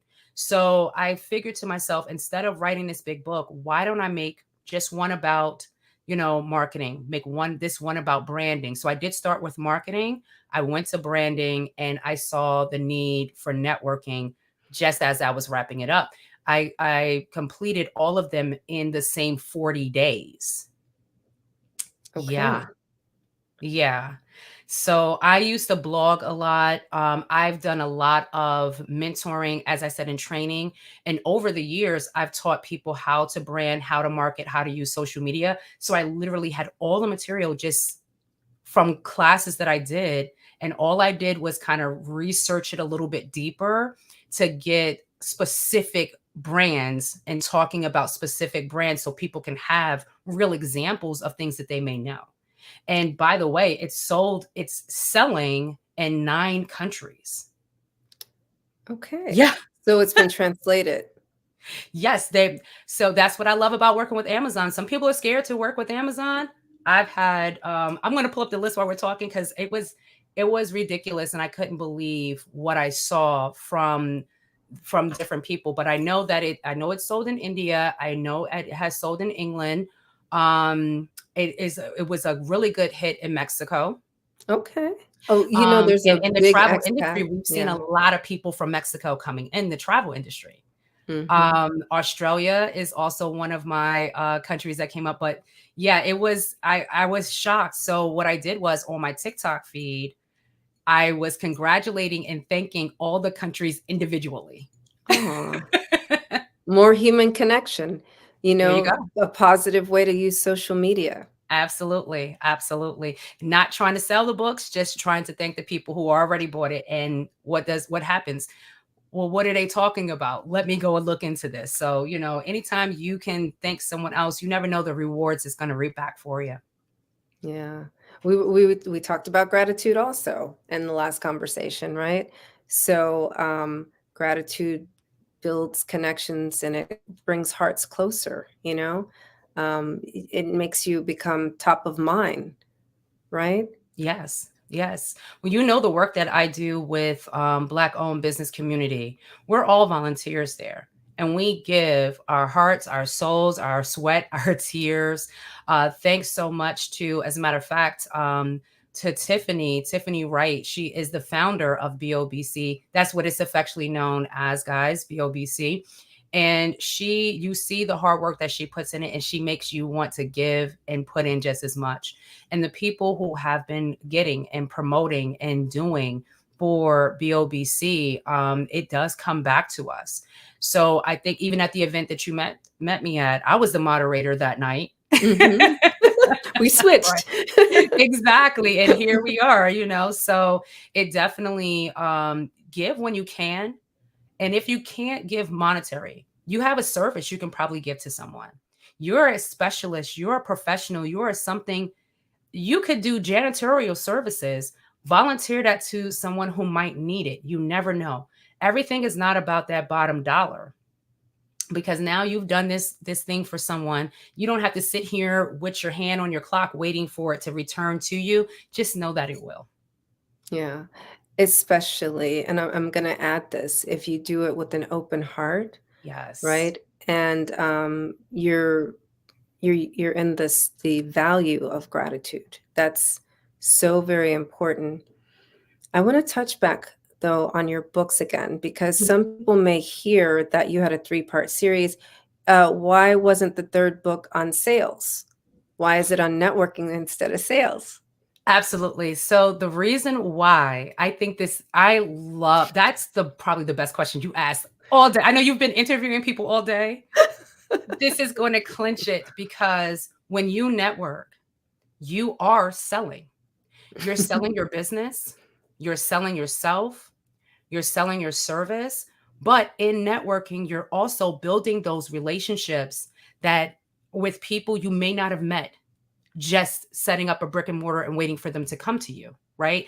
Just posting online and waiting for people to respond and DM you and all of this stuff. When you network, you make that one-on-one connection, that group connection.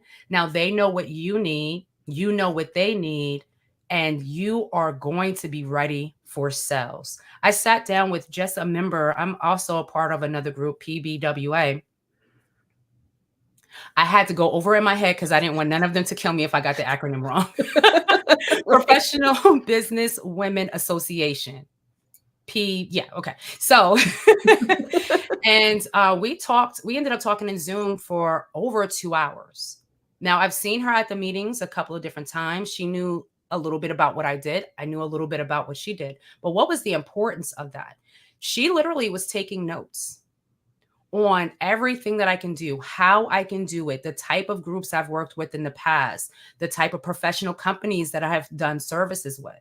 So just from the power of networking, I got sales coming down the YU soon, right?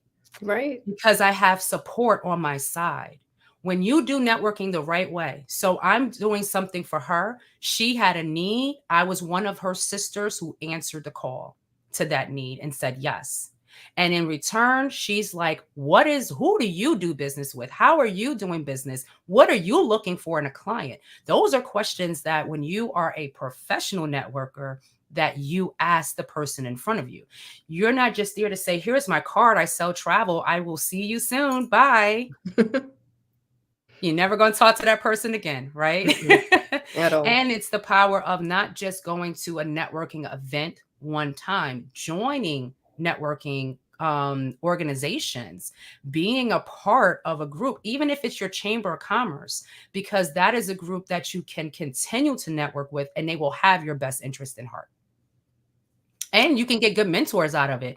Maybe you may not even realize that you are presenting yourself in a way that people don't understand. But I'm telling you, those senior members in your group who've been in business for 20 years plus, they recognize it right away, and they can actually change how you do business for the better.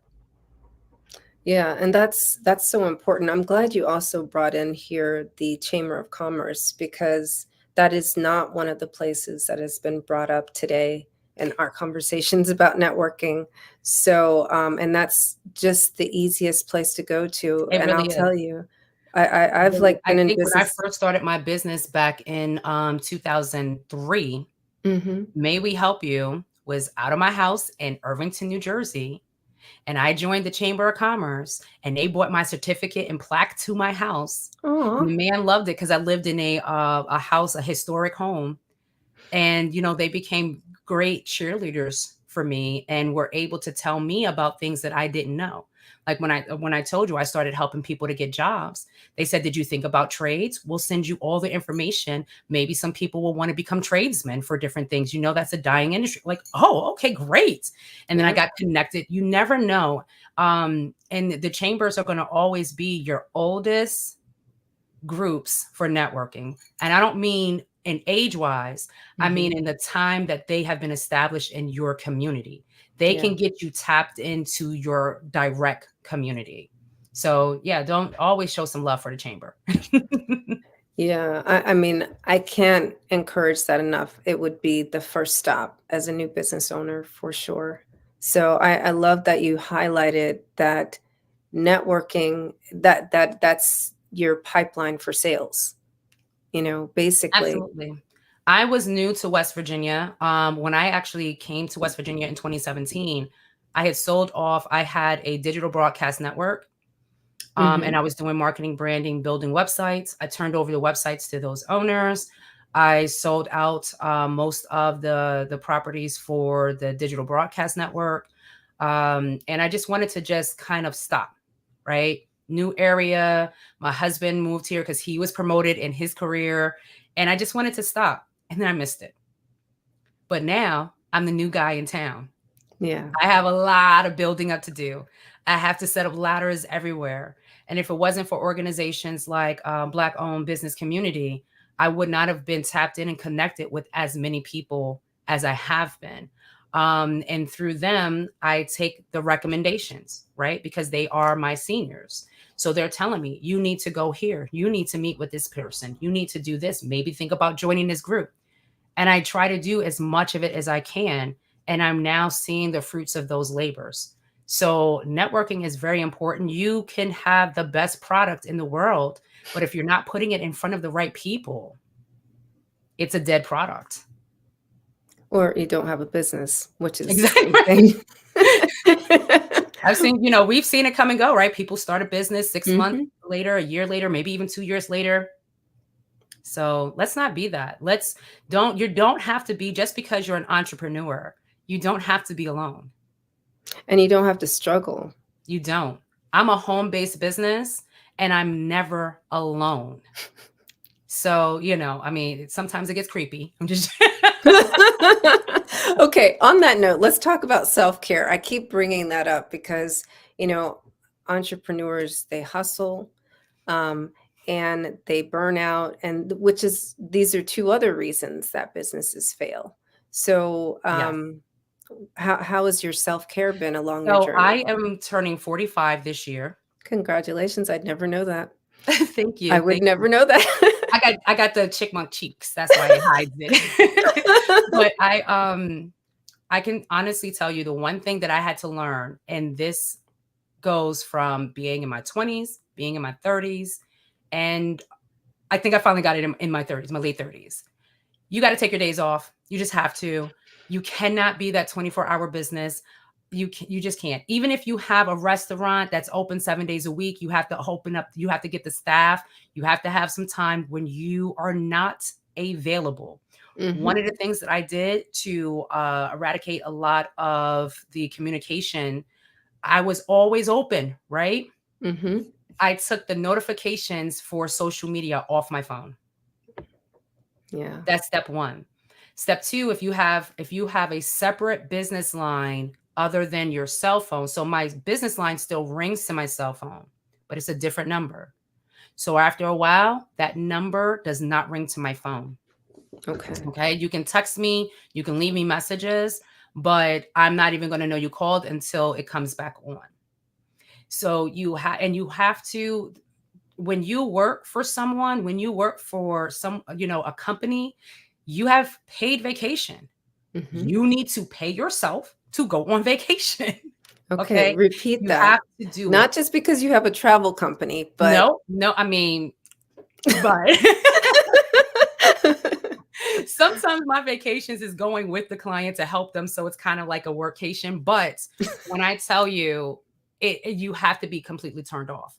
And the best thing that you can do for yourself, no matter what time you wake up, I sometimes wake up late because I do a lot of my work overnight when I don't have to worry about calls, especially if I'm building websites, doing marketing, things like that, right? So I'd rather do that overnight when I know I'm not going to have that disturbance. The first thing you need to do when you wake up, don't drink that coffee, drink a full bottle of water. You need to Okay. make sure that your body completely resets. Don't get on the phone as soon as you wake up. Don't check your social media. Don't check your messages. Check outside your window. You got to get your mind right for the day. Sometimes if you jump right into it before noon, you're already worn out. Yeah. So I think it's definitely important for especially small business owners and entrepreneurs who are the welcome, the cashier, the product maker, the deliverer. Sometimes Right. we just keep taking off hats and putting on new hats, right? You have to make sure you are reset first before you can touch anybody, so that you can always be ready to deliver. Yeah. So, yes, so we heard that and also I'll give another spin on why you start your day with a glass of water. It's, it actually makes you more alert and awake, right? Mm-hmm. So it's like a final detox to complete the cycle of sleep because sleep is a detoxification process. And to make sure everything's pure and you're clear mentally and physically for the day, glass Mm-hmm. of water. And to add what you said about the looking outside, when your eyes see green, right? I'm assuming everyone has at least a tree and some grass, right? When your eyes see green, it lights up different parts of the brain that inspire creativity and connection. So you've given really the tippity top to self-nurturing tips for entrepreneurs. I could tell you, and it's not that it's because I'm smart. It's not. When I owned the digital broadcast network before, I had about 2 different health shows on that network. I learned so much, but what did it do? It changed me. When again, if you listen to someone who is an expert in something you are not an expert in, take their advice. They're telling you these things for a reason, especially as business owners, because sometimes we are mighty. We do so many things that people in our corner think we do no wrong. But what we do is we listen to our mentors. We listen to our accountability partners because they have the best interest for you, right? They're not getting paid for it. They just want to see you succeed. Always bet on those who just want to see you succeed. I'm telling you, I'm super excited. I'm loving this conversation. Me too. And I didn't want to respond when you said that because that's also like super very important. I was mentioning earlier that there are cheerleaders who are there for us. And sometimes in our haste and in our not listening, we don't see them and we don't hear them. And we create stories that don't exist. All the time. Or, text messages, social media messages, they can be misinterpreted. Never get upset with someone from something you read that they said. Always double check with in person or at least on the phone. Yes. Because sometimes people can just, misinterpret something that you're trying to say or a conversation that needs to be had. That's happened a lot. And it messes with your whole temperament. It can mess with your whole day. It can change how you do business because now you have this phobia, fear, or anger that's misplaced. Yeah. And human connection, is important for especially to amongst women. yeah, yeah, especially to resolve conflicts. So, and conflict also, I'm just going to throw this in, is also an opportunity to, understand each other better, because the source of the conflict is like we've rubbed up against values, Yes. right? And so it's like, oh, wait, you have that value?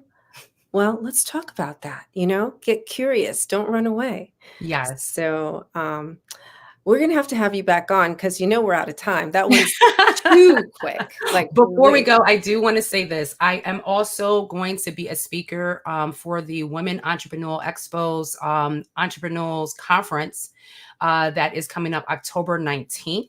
Okay. It is Dr. Joan Henry Field. You can go to outinthefieldllc.com to register. It is a free virtual event, but we are throwing in free tickets for SpeakerCon. So if you know who Dr. Cheryl Wood is, I do. Yep. So Cheryl Wood has given Dr. Joan Henry Field 50 free tickets to her 3-day event. Those tickets range anywhere between $200 and $700. Yep. So register for free at outinthefieldllc.com for the We virtual event, and you get your free ticket for SpeakerCon as well. Outinthefield.com. Outinthefieldllc.com. Oh, LLC.com. Okay. All right. And it's the first 50 people registered. We have some amazing hitters that's going to be there. It's not just me. We have about 7-8 other speakers. One I can tell you immediately, besides myself, Dr. Joan Henry Fields, Jacqueline Sears, McBoyle Sears. I definitely know that another BLBC member is going to be there as well. That is Derek Bowens, tax expert. But I mean, like, the lineup is really, it's a seriously great lineup. And that's from 11 to 3 p.m. That is on a Saturday, October 19th. October 19th. Mm-hmm. Okay. Perfect. Thank you for that. Yes. And we can put that in the links too for people who listen to this later. So thank you so much for being here. And like I said, we'll have to have you back, because you have so much knowledge and you can speak on so many different topics. And I've enjoyed speaking with you today. Absolutely. I'm so glad we got connected, and I can't wait to be back on the show. Yeah, absolutely. Well, genius is common, and I'll see you on the other side. So the Black Business Expo's mission is to raise funds for high school seniors going to college or K-12 entrepreneurs. This expo is a fundraiser for students. You may go to www.blackbusinessexpousa.com to donate to the scholarship fund, or use the Cash App that's on the screen below, the $BBXUSA. Our goal is to give laptops and up to $5,000 to 10 students. Students can register online at www.blackbusinessexpousa.com. Every dollar counts, so we want to remind you to donate to the scholarship fund. We want to thank our Black Business Expo USA sponsors for September: NC100, Suede Soul, Carolina, Virginia Minority Supplier Development Council, Step Management, Margie McLean Foundation, Inc., Genius is Common, Our TV, Executive Women's Success Institute, the Quality Coaching Company, Superwoman Business Services, Creative Force Studios, Lee Entertainment, Black Business Olympics, Artistic App Design, Black Business Expo USA. Genius is common, and I will see you on the other side.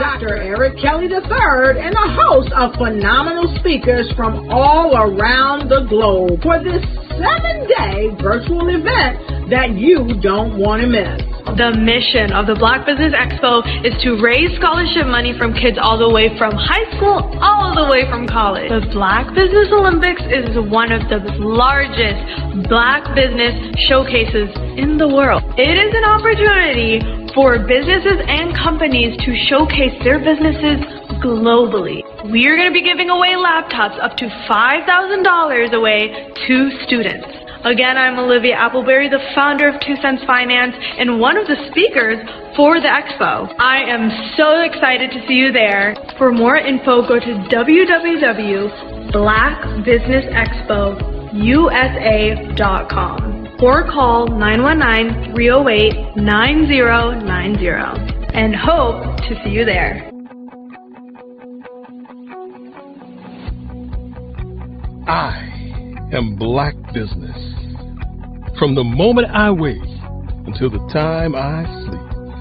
Yes, I am Black Business. I am Black Business. Tell me, are you Black Business? I am Black Business. Do you support Black businesses? Listen, I support Black business because I am Black Business.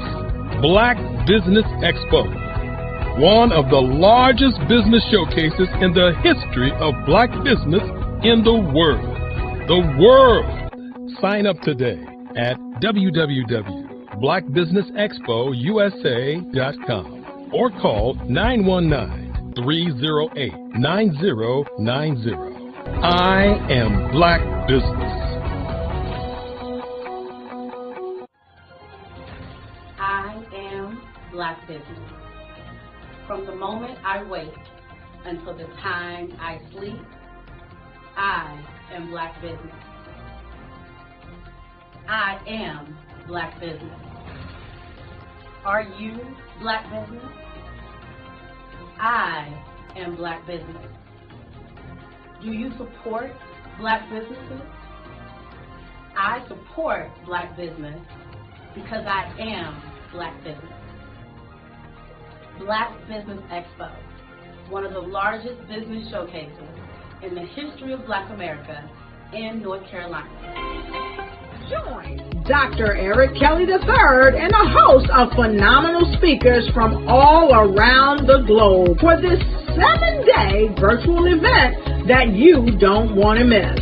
The mission of the Black Business Expo is to raise scholarship money from kids all the way from high school, all the way from college. The Black Business Olympics is one of the largest Black business showcases in the world. It is an opportunity for businesses and companies to showcase their businesses globally. We are going to be giving away laptops up to $5,000 away to students.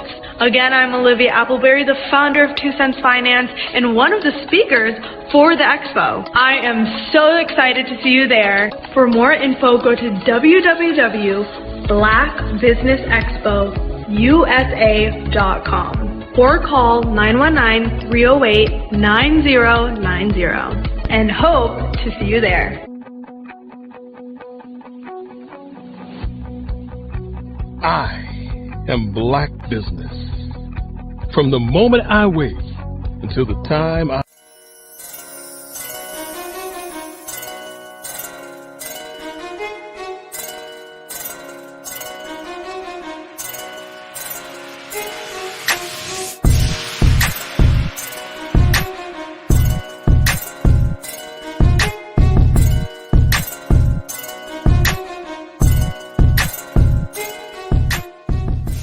And then there were 12.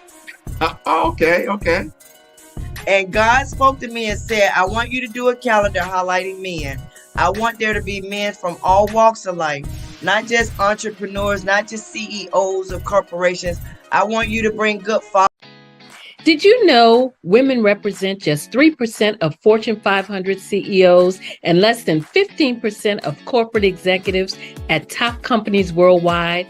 Have you wondered what the secrets are to getting into the top ranks, whether in the private or public sector? Do you want to figure out how to stop being held back in your career or passed over for promotion? Then you're in the right place. Hi, I'm Dr. Madeline Ann Lewis, President and CEO of the Executive Women's Success Institute. I have decades of experience in the military, the federal government, and corporate America, and my mission is to help women succeed and tap into their full potential. I want to reach 1 million+ women around the world to become the leaders they are meant to be. So if you want to move into a management or executive level position, or maybe you are a female veteran transitioning out of the military into business entrepreneurship, then reach out to the Executive Women's Success Institute at 301-693-3284. Let us get you on the fast track to success.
Dr. Eric Kelly III and a host of phenomenal speakers from all around the globe for this 7-day virtual event that you don't want to miss. The mission of the Black Business Expo is to raise scholarship money from kids all the way from high school, all the way from college. The Black Business Olympics is one of the largest Black business showcases in the world. It is an opportunity for businesses and companies to showcase their businesses globally. We are going to be giving away laptops up to $5,000 away to students. Again, I'm Olivia Appleberry, the founder of 2 Cents Finance and one of the speakers for the expo. I am so excited to see you there. For more info, go to www.blackbusinessexpousa.com or call 919-308-9090 and hope to see you there. I am Black Business. From the moment I wake until the time I sleep. Yes, I am Black Business. I am Black Business. Tell me, are you Black Business? I am Black Business. Do you support Black businesses? Listen, I support Black business because I am Black Business. Black Business Expo, one of the largest business showcases in the history of Black business in the world. The world! Sign up today at www.blackbusinessexpousa.com or call 919-308-9090. I am Black Business. I am Black Business. From the moment I wake until the time I sleep, I am Black Business. I am Black Business. Are you Black Business? I am Black Business. Do you support Black businesses? I support Black business because I am Black business. Black Business Expo, one of the largest business showcases in the history of Black America in North Carolina. Join Dr. Eric Kelly III and a host of phenomenal speakers from all around the globe for this 7-day virtual event that you don't want to miss. The mission of the Black Business Expo is to raise scholarship money from kids all the way from high school all the way from college. The Black Business Olympics is one of the largest Black business showcases in the world. It is an opportunity for businesses and companies to showcase their businesses globally. We are going to be giving away laptops up to $5,000 away to students. Again, I'm Olivia Appleberry, the founder of 2 Cents Finance and one of the speakers for the expo. I am so excited to see you there. For more info, go to www.blackbusinessexpousa.com or call 919-308-9090 and hope to see you there. I am Black Business. From the moment I wake until the time I sleep. Yes, I am Black Business. I am Black Business. Tell me, are you Black Business? I am Black Business. Do you support Black businesses? Listen, I support Black business because I am Black Business. Black Business Expo, one of the largest business showcases in the history of Black business in the world.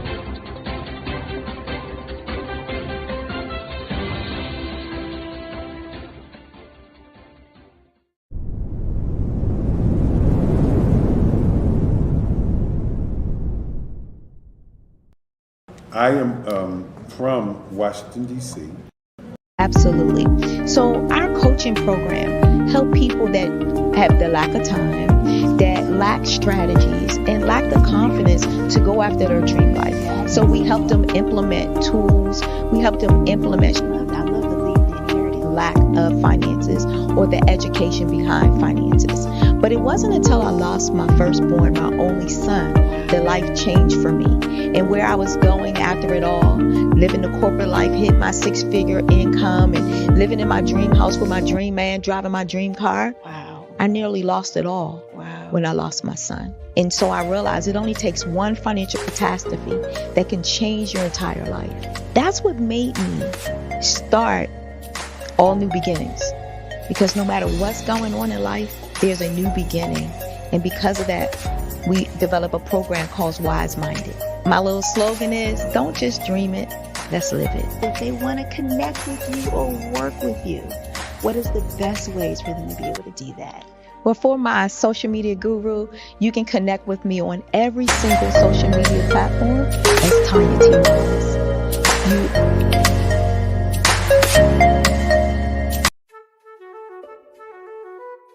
This is Dr. Arnold T. Petsworth. He's the owner of Petsworth Vet World, a veterinary clinic in Hopton, Connecticut. His patients include dog, cat, frog, fish, Goldie, dog, and this alpaca. Due to doctor-patient confidentiality, we can't tell you their names. Business at Vet World was steady, and then quarantine hit. Neighbors brought new 4-legged friends into their homes. Bunnies. Bunnies everywhere. Dr. Petsworth welcomed these new patients with open arms. The only problem? There were more appointments than he could manage. That's when Dr. Petsworth turned to his American Express business card, which offers spending potential that's built for his changing business needs. He decided to hire a new assistant, Julio, and with spending power built for business purchases, he used his card to furnish a new exam room. Together, Dr. Petsworth, Julio, and American Express Business made sure all the pets of Hopton got the love and care they deserve. And everyone was happy. Get the card built for business by American Express.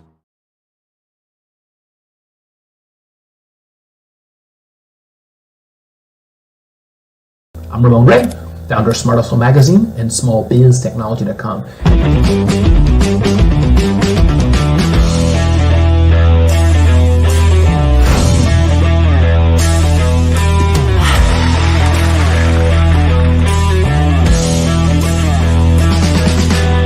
You're here today to celebrate small business success. Stand up on your feet. You rocked the house. It was amazing. Didn't we learn? For me, success comes from failure. One thing not to do is shake somebody's hand like this.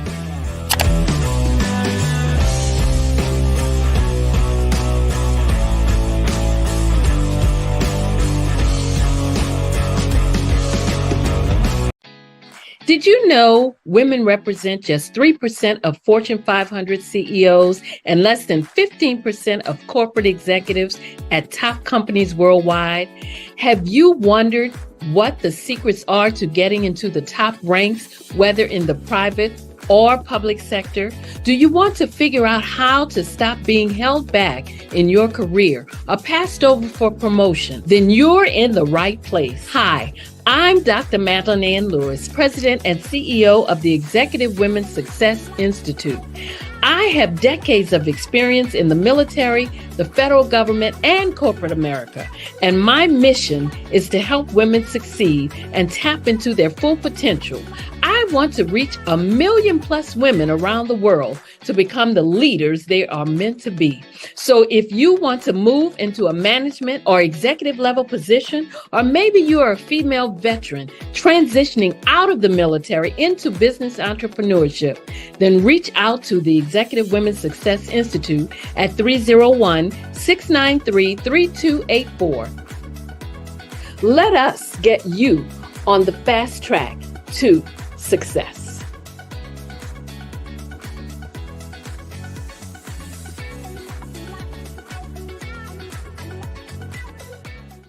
Artist to me is a creative expression of something from nothing. You know, it explodes onto the canvas, or it explodes on in my work. One of the things that I try to do more than anything is I try to just give the lines and the movements and emotions and expressions into what I do. Art really means to me a chance to express how I feel deep down inside. Most of my art begins as a thought that I might have, you know, whether it's sports, whether it's history, whether it's a woman or a man. It pretty much starts as an idea of thought before I get into the actual image of what I'm going to draw. I do a lot of historical pieces. I was a history minor in college, and I love to do history pieces.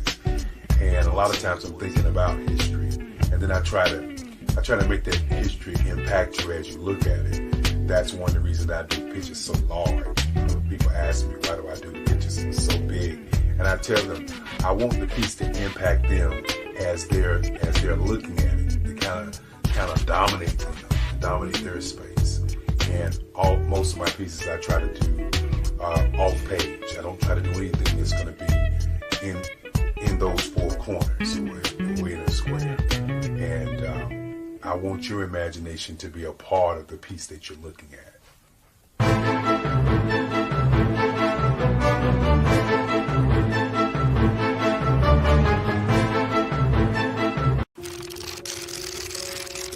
Bravery is not the absence of fear, but the ability to overcome it. We stand for those who defy suppression, who speak out, and those who walk the road less traveled. Everyone deserves to be seen and their voices be heard. We're sparking a movement, growing a community of creators united by the desire for freedom, choice, equity, and ownership. At Fanbase, it's all for one and one for all. We support each other to guide, promote, and uplift you in a place where you can unapologetically be yourself. A place where your voice, ideas, and creativity are not just welcomed, but celebrated. We are Black founded, minority funded, and supported by a diverse, inclusive, powerful community that believes in the strength of authenticity and individual choice. Regardless of success or background, we welcome you. The marginalized, the underappreciated, the successful, the superstar. We're for all who seek a space to express themselves freely, where they are rewarded for being their authentic, true self. We transcend labels because only we have the right to define ourselves. We are built for the brave, the culture, the creators, and for the future where everyone has the power to shape their own destiny, where all are empowered, voices are amplified, and freedom is embraced. For the first time, you have a chance to own the platform you helped make popular. It's a revolution, a movement in how we connect, create, and share. Everyone is a creator, and everyone has a fan base. Here, you can be you without limits.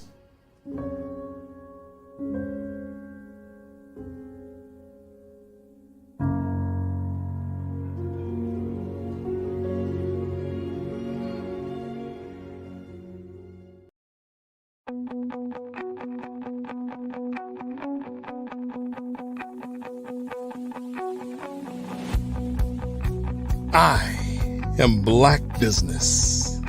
From the moment I wake until the time I sleep. Yes, I am Black Business. I am Black Business. Tell me, are you Black Business? I am Black Business. Do you support Black businesses? Listen, I support Black business because I am Black Business. Black Business Expo, one of the largest business showcases in the history of Black business in the world. The world!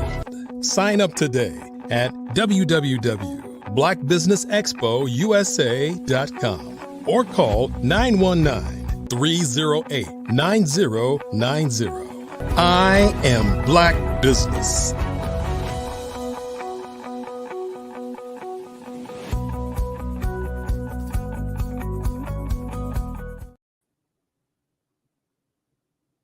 Good day, business owners, entrepreneurs, thought leaders, and corporations, and welcome to the Black Business Network. My name is Letitia McDougall, and no, this is not deja vu. I was just here as a guest, but now I'm your business moderator on the Black Business Network. The Black Business Network is a 24-hour business network showcasing Black businesses, Black business owners, entrepreneurs, and thought leaders worldwide. We have speakers from North Carolina, London, Singapore, Africa, Japan, and cities all over the United States.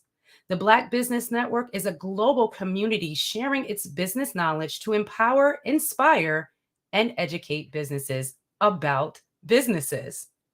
Now, we'll be hosting a fireside chat with Darius Staton. So let's tell you a little bit about Darius before we bring him on. Darius boasts over 25 years of experience as a revered national public speaker, television broadcaster, and dynamic executive leader in both the private and government sectors. His impactful speeches have resonated with diverse audiences from colleges to esteemed institutions like the University of Alaska and the U.S. Naval Academy. He focuses on critical issues such as renewable energy solutions and entrepreneurship, especially in Africa. As the host of Good News Bowie and Peace in the Morning, Darius engages viewers with his motivational insights and is recognized as one of Ebony's magazine's 50 leaders of America. 50 future leaders of America. I'm super excited. He's received numerous accolades, including 2017 NAACP Humanitarian Award, and his commitment to positive change and community empowerment underscores his career dedicated to making a meaningful difference. I present to you Darius Staton. Peace and love. Good evening. Welcome. I'm so excited to be here with you today and just being able to read over your bio. You are an amazing man. You have done such good work, and I'm super excited to have this fireside chat with you. Letitia, thank you so much. And before I even begin to talk about anything regarding myself, I want to just commend you on the work that you're doing and being so dynamic, to be able to transition from guest to host, to take that seat. Some people don't even want to sit in the guest seat, let alone to sit in the host seat.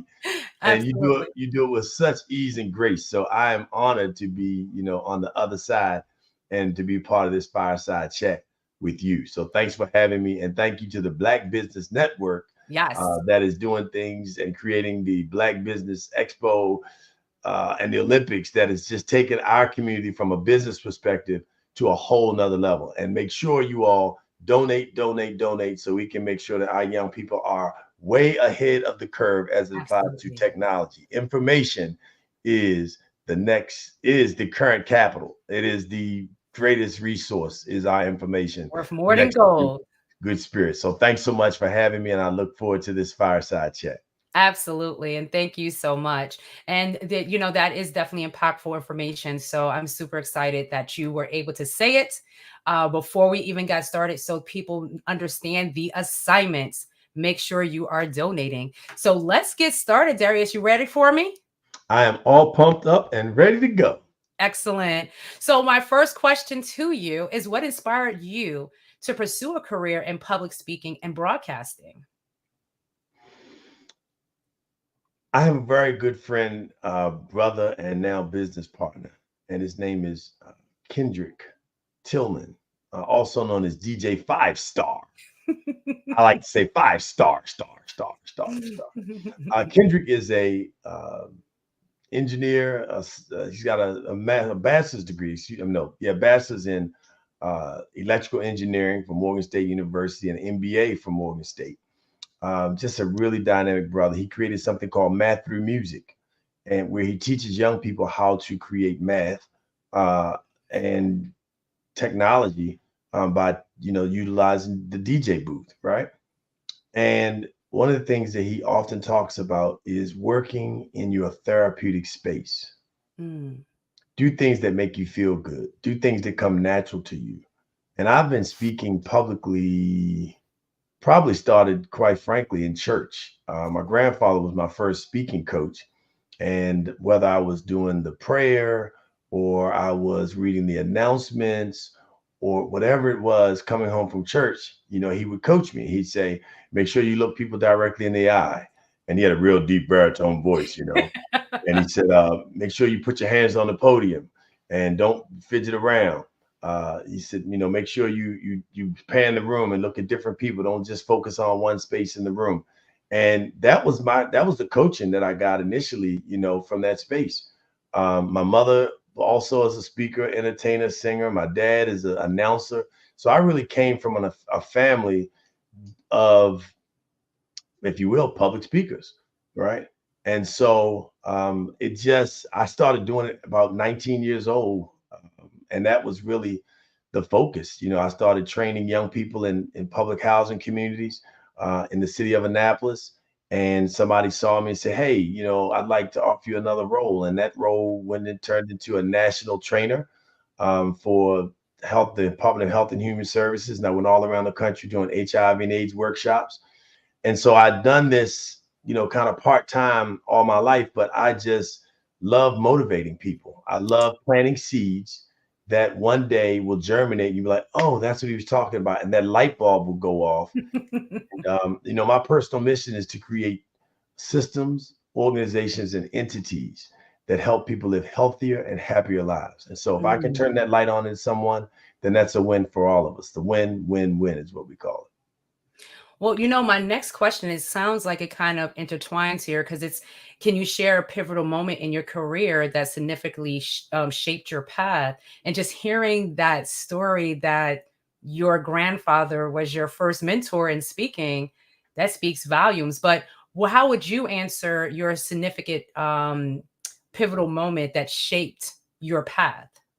Well, I've done a lot of things in my career. I worked in government. I worked in the nonprofit sector. I ran Boys and Girls Clubs for about 18 years, the largest Boys and Girls Clubs organization in the country, which is in the District of Columbia and the suburbs. I started doing consulting, and I started working in the private space with clients like Comcast and the State Department.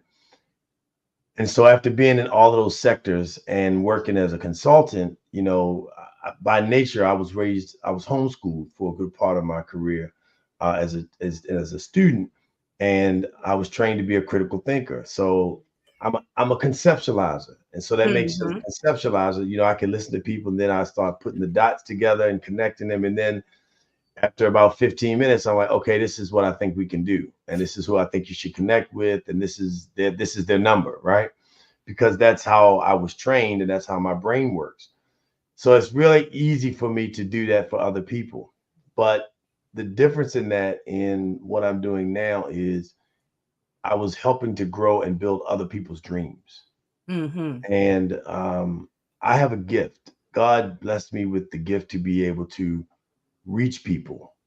And that's because I care genuinely. You know, I do it for free. Fortunately, now I'm being paid to do it. But I've done it for free so many times.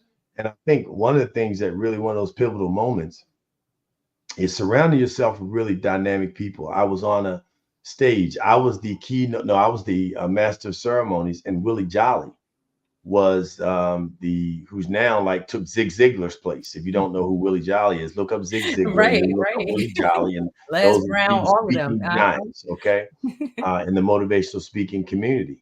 And I asked Willie, I said, "Hey Willie, you know, what do you think about, you know, me taking on this career as a full-time motivational speaker?" He said, "Man, you got it." He said, "You got everything it takes. I listened to you. I watched you." He said, "I know this is my business." He said, "You can do it." And he said, "I'll tell you what." He said, "I have a speaking coaching program." He said, "I have 3 different levels." He said, "But you don't need the coach training. You just need the business dynamics." He said, "I'm going to give you this, you know, set it up." And he gave me his platform, and voila. But the last thing that really kind of took me over the edge, because I had all of that experience and I was really wrangling with what was going to be my key core message. And Mm-hmm. it was right here on the Black Business Network. That's why it's important for you to support this entity. It was right here on the Black Business Network that Dr. Kelly said to me, man, I asked him, he said, "Oh," I said, "How did I do?" He said, "Oh, you were good. You were really good." I said, "Well, tell me what I could do better." He said, "You really want to know?" I said, "Yeah, I really want to know." He said, "I want you to focus that message." And he told me about other people who had other messages. And he said, find that message and that tone and that core of what you just do and say naturally. He said, and the people will come. They'll automatically gravitate. The opportunities will gravitate to you because that message will start to resonate. And that message, after speaking with some other folks in my mastermind circle, became the win-win-win. And so it really, at that point, that was it. It was like the light bulb click, like the website and the graphics, because I was trying to, you know, waiting to get all the things perfect. You know, we wait to get it all perfect before we launch it.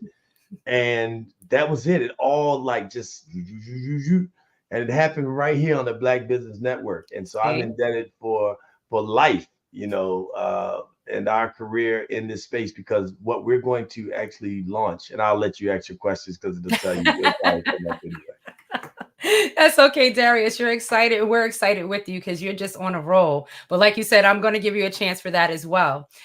So because we want to definitely get the audience to know you a little bit more better. So what challenges have you faced as a leader in the private and government sectors, and how'd you overcome them? Well, one of the things that I faced, first of all, when I in the nonprofit sector, one of the things that transpires is, think about teachers and think about athletes and professional athletes and what they're paid. Mm-hmm. And they bring tremendous entertainment value. They bring uh, joy for a lot of people. You know, one of the psychologists, Dr. Bruce Purnell, of the Love More movement, created, just talked to us about this concept. He said, the reason why people even would be so tied to the NFL, even after the NFL has not really been a really supporter of Black communities, from the perspective that 75% of their players are Black, yet the 0% of their owners are Black, right? Now they have majority owners. They have some minority ownership, but majority owners, right? And that's just one example. But we still watch it like crazy, right? Even after they didn't support, you know, Colin Kaepernick, who got kneeling from people in the military, said to kneel because of the respect to the flag. He didn't create that on his own to disrespect the flag, right? But Exactly. they're paid, and you can go to NFL, NBA, Major League Baseball, multi-million dollars to entertain. But we won't even pay our teachers $100,000 a year nationwide. how can you make it if you're only making $50,000 a year to take care of your family, to provide supplies for the school where you're teaching? Do you know how many teachers go out before back to school and buy supplies to decorate their classrooms? Mm-hmm. Do you know how many teachers tell their students to send tissue and other things for the classroom so the classroom can have what it needs in America? Right? This is the cream of the crop. We have all the great resources, but our schools are not what they need to be, and they don't pay our teachers.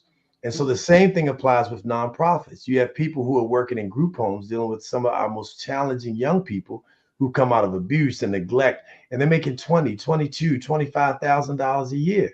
Yeah. How can good people stay in a space where you have a family to take care of yourself, and you got to go work part-time or full-time, not just to buy to keep supporting things that. at Christmas time. So one of the greatest challenges for me was to watch, to create dynamics where people would be able to be paid more. And so I started to put my energy into it. I told my wife, we're going to be so successful and financially wealthy that we're going to create a foundation that pays nonprofits money, increases their capacity to pay people so that they don't have to leave, because a lot of people leave the nonprofit field an education field because they can't afford to stay there and raise a family and live in a decent neighborhood that is not riddled with crime. Right. And so that was one of the greatest challenges. How do you provide the incentive and the resources to support people who are dynamic at what they do, but they just can't afford to stay there? The second thing is in that space, in the government space, is unfortunately we've been trained to be deficit based. Mm. When you walk into an environment, the first day, a new job, they say, oh, make sure you don't talk to this person, or don't talk to her, or don't talk to him. They don't say, make sure you talk to Letitia. She's got all the keys. She knows where everything is. She can help you out. She'll make sure that you're successful. And oh, don't forget to talk to Dr. Kelly, because Dr. Kelly's been here for 20 years and he really has been a coach and mentor. And most of the people that have gone under his wings have not been promoted to be VPs and senior VPs. They tell you who to stay away from. And so taking the whole gossip and kind of negativism out of the workplace was a major challenge for me. And especially because I'm focused on the work. I put people over profit. I put principle over politics. I put my ego in the back pocket, and I lead with succession in mind. And people are threatened by people who bring positive energy and upward mobility, thinking that you're going to take their job, you're going to take their role. And so I've been in so many instances where people have either attacked me or tried to sabotage me literally. I mean, literally like work to develop systems and people to go out and say negative things, or meet weekly in a room to find out how they can sabotage different parts of my organization. And, but I created a slogan that's a model, one of the things we speak to, called Be Bold for Good. And the way that I overcame that challenge is I just kept being good. I just stayed. When they went high, when they went low, I went high. And all of the times that people have come at, and I'm not perfect, but I don't go out of my way to hurt people. Yes. And I give people credit for their work. I've managed 275 people under my organization, just different entities, different sizes. But I give people credit. If you did the project, if you were the one who did the report, if you wrote the grant, you're going to get credit for it. I'm not taking credit. I've already got the position. I'm already there. So I want to give you the kudos so people know your value and your worth, and then you'll work that much harder versus I gave them my project, they didn't give me credit, and then they go home and they're frustrated. They tell their husband, and then when the husband comes to the family cookout, they look at you like, A mess. I love it. I love it. But you know what? On that note, shout out to the people who stay positive, try to be positive, keep doing what you're doing. Sometimes it's hard to be on that side of the road, but you will reap the rewards for your positivity. And you never know who needs to hear something positive and just feel your spirit. So just continue to do what you do. I love it. Thank you so much. I got another one for you. This one is a good one too, because I am interested in actually expanding this type of thing. So to people who I'm going to be mentoring. And what qualities do you believe are essential for effective leadership, particularly in today's changing landscape? So first and foremost, you have to be an open system. Mm. You have to be a critical thinker. You've got to remain open because things are evolving like overnight. You know, cell phones have progressed to now be computers. The one time, not even 30 years ago, was a box inside a box with a big heavy thing, and you carried it around. And I didn't have one, but but I knew about it. And I had some friends who had them with the little cords on the back of it. You know, televisions were huge boxes, and now they're flat screens up against the wall. And they used to be $3,000. Now they're 500, right? And so really being open as a system so that you can take in information, right? You need to be willing to take in information. That's why I talked about, and I'm going to give you a list of them. And I'd suggest that the people that are watching write these things down. And so the first is to be an open-minded thinker, you know, be from a systems approach. Systems take information in and they churn it out, right? And they come out with a product. And remember that when we're not open system, things die, stagnation. Okay. So you want to stay open and don't stay in the same position forever. Don't worry about it. If you're creative, if you're thorough, if you're authentic, you have talent, you'll be able to recreate yourself in another space. The other thing is, put your ego in your back pocket. Okay. Put your ego in your back pocket. Don't learn how to be objective versus subjective. The subjective people always, they're treating me like this. I feel like that. They're making me do this versus being objective and understanding, okay, this is what I need to be successful. Yes. This is why they're doing, you know, study why people do what they do. Okay. If you're going into a role, you're going into a new department, go do the research, look at everybody's bio. Okay. Study them. This person their background is military. So they've got a real structured, kind of rigid approach. This person went to Ivy League, so they've got a more scholarship background. This person kind of came up through the company and they're more grassroots. And then you're able to better connect with them. And when people know that you appreciate and respect them and that you took the time out to find out something about them, that's when the appreciation and the relationship is being developed. So put your ego in the back pocket, be open, and, you know, be more focus on the facts. And not be so personally driven and the my, and really be the we. When you're working in leadership, stop talking about I did this or I'm this. Use the term we. One of my very first coaches was, I don't use the term mentor. My very first coach is a gentleman named Cecil C. Burton, who's now deceased. Mr. Burton helped a lot of people. He's my mother's coach as well, leadership coach. And one of the things that he taught me, I sent him a letter and I said, Mr. Burton, they want to remove our program from the housing authority. What can I do? And I said, here's the letter that I wrote. What do you think about it? He said, Champ, I think it's an excellent letter. You touched on all the points. He said, it's only one problem. I said, what's that? He said, throughout the entire letter, you said I. He said, when you write that letter, it should be, first of all, is it just you? I said, no, sir. He said, okay, then turn it to we. He said, but in addition to that, when they're reading it, they're going to think, well, they don't know who we is. They don't know how many people it is. They don't know what that represents, but it represents more than you. That's right. And how to give credit to other people for the work, because you're never just doing things alone. And the last thing is, in this day and age, you really want to have the environment, which is your physical health, what you eat, the materials that you use, where they're sourced. You can't keep getting things, you know, we started the business in the green space, and to really understand the dynamic of that, you know, the electric vehicles are popping up all over the place, but electric vehicles are run by lithium.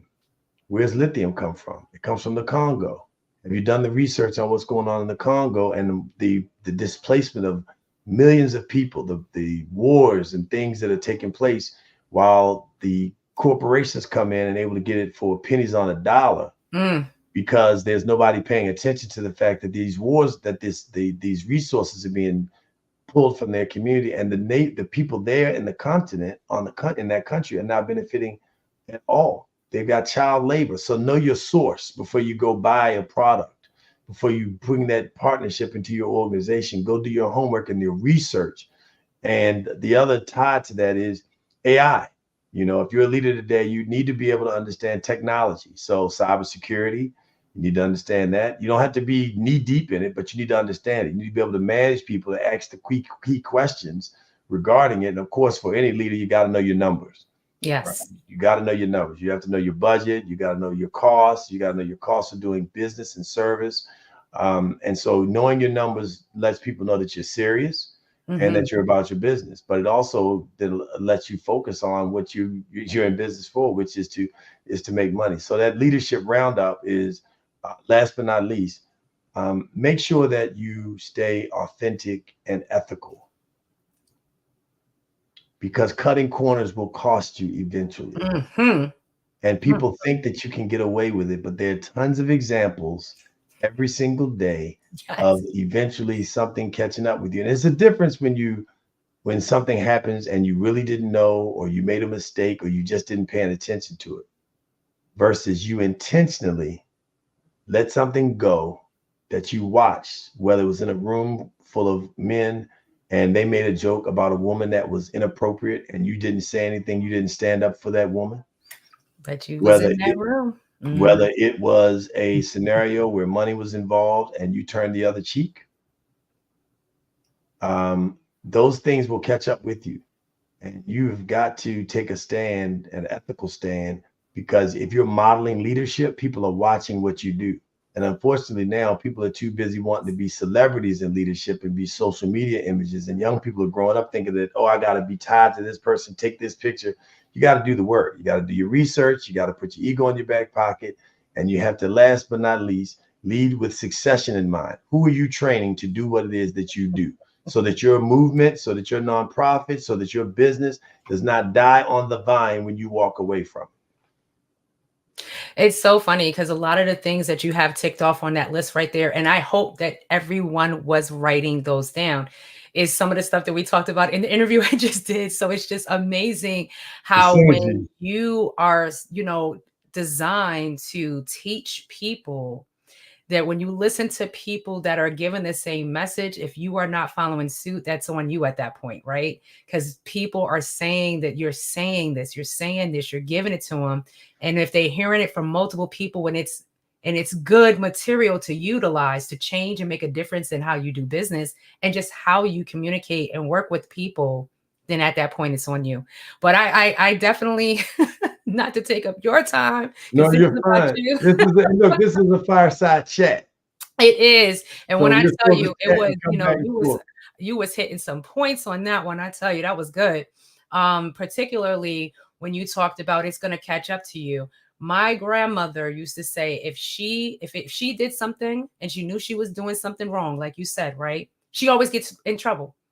So she said, so I just don't do things I know I'm not supposed to do, because I am that person that always gets busted. And she says, and I think you share that same gene. So with that being said, right. I made sure you took that message from your grandmother. That's right. Like I knew what this said. You got to know what it is. And I knew what it was. So I said, nope, I'm going to have to just do what's right and leave everything else out of it. But speaking of doing things that's, right for the right reasons, what motivates you to continue your work in community service and advocacy? My mother told me not too long ago, I was born with it. I truly was born with that spirit of kindness and wanting to help people. She said that when I was a little, when I was in kindergarten, first grade, the teacher said, Darius, before he gets his own lunch every day, he goes and gets the lunch for the young lady that's in the wheelchair. I never like to see people bully people and pick on people that didn't take up for themselves. So I want to fight the bully. Not that I want to fight, because I don't want to fight, but I want to stop people from hurting. Yes. And I think about the people that are hurting, and I understand that hurt people. And even the people who've done things to me, in some instances, someone hurt them. And so I've learned to forgive them, because I recognize that people are hurting. And so therefore they go out and hurt. I was loved. I'm so fortunate to come from a family that loved me, that there's a lady by the name of Mrs. Virginia Hayes that lived across the street from my grandmother in Annapolis, Maryland. She was an educator. And when she retired, she'd be home in her yard. And I'd go every day across the street, right into her yard. And she'd read to me and she'd talk to me. And she would tell me every day, "You're such a bright young man. You're so smart. You're going to be something someday. You're going to be a big man. You're going to be really important." She used to say this to me every single day. She poured into me, right? She loved me. And she didn't just love me with words, but she taught me some skills. She taught me how to read. My family was doing it, but she was reinforcing it every day, And so when by nature, I just care about people, and it's important I have children now, but even if I didn't, I like to see that light bulb go off. I like to see people be able to reach their passion, and I'm not jealous or envious of people when they're succeeding. I want to see people win. I want to see people happy.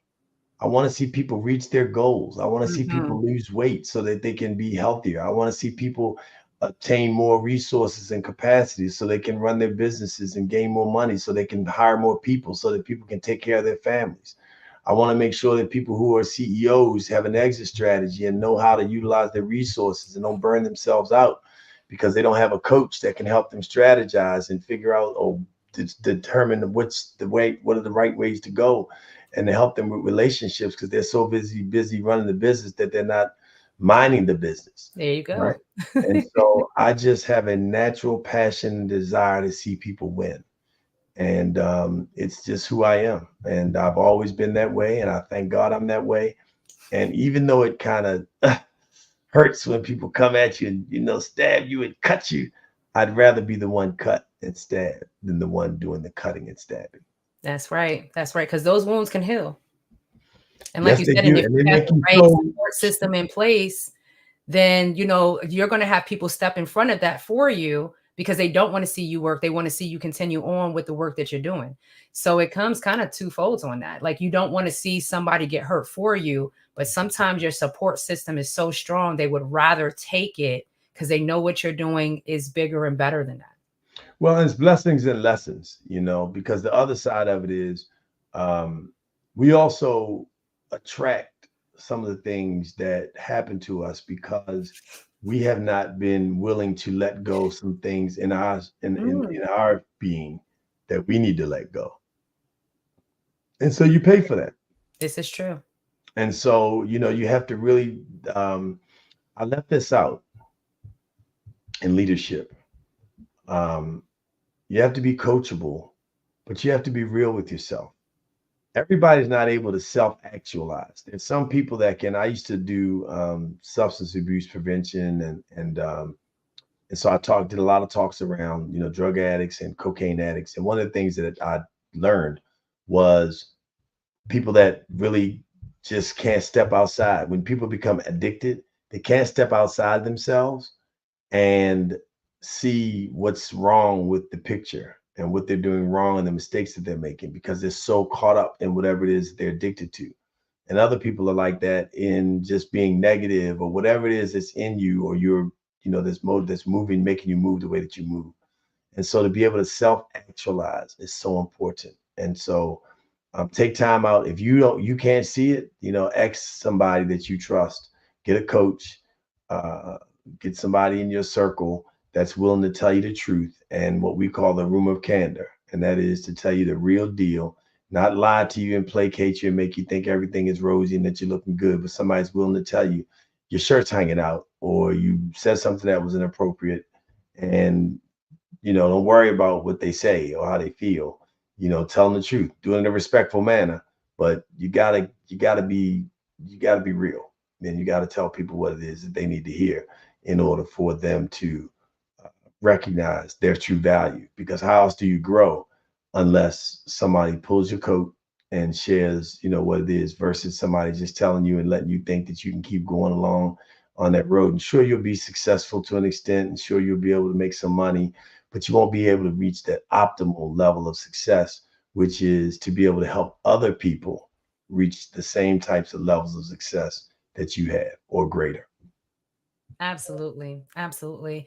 Well, Darius, it has been a pleasure to have you here with me today for this chat. This has been amazing.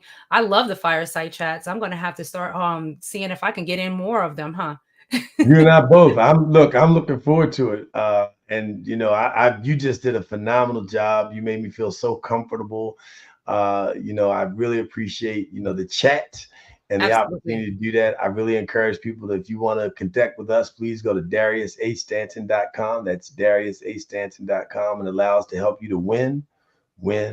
And tonight, you know, we had 3 wins here. Letitia was the winner, Darius was the winner, and Black Business Network in our community was the winner. It's a winner. Absolutely. Well, Darius, again, thank you so much. And I can't wait to see you back on the Black Business Network and with everything that you're doing as well. Well, everyone, thank you so much for tuning in for Darius A. Stanton's interview.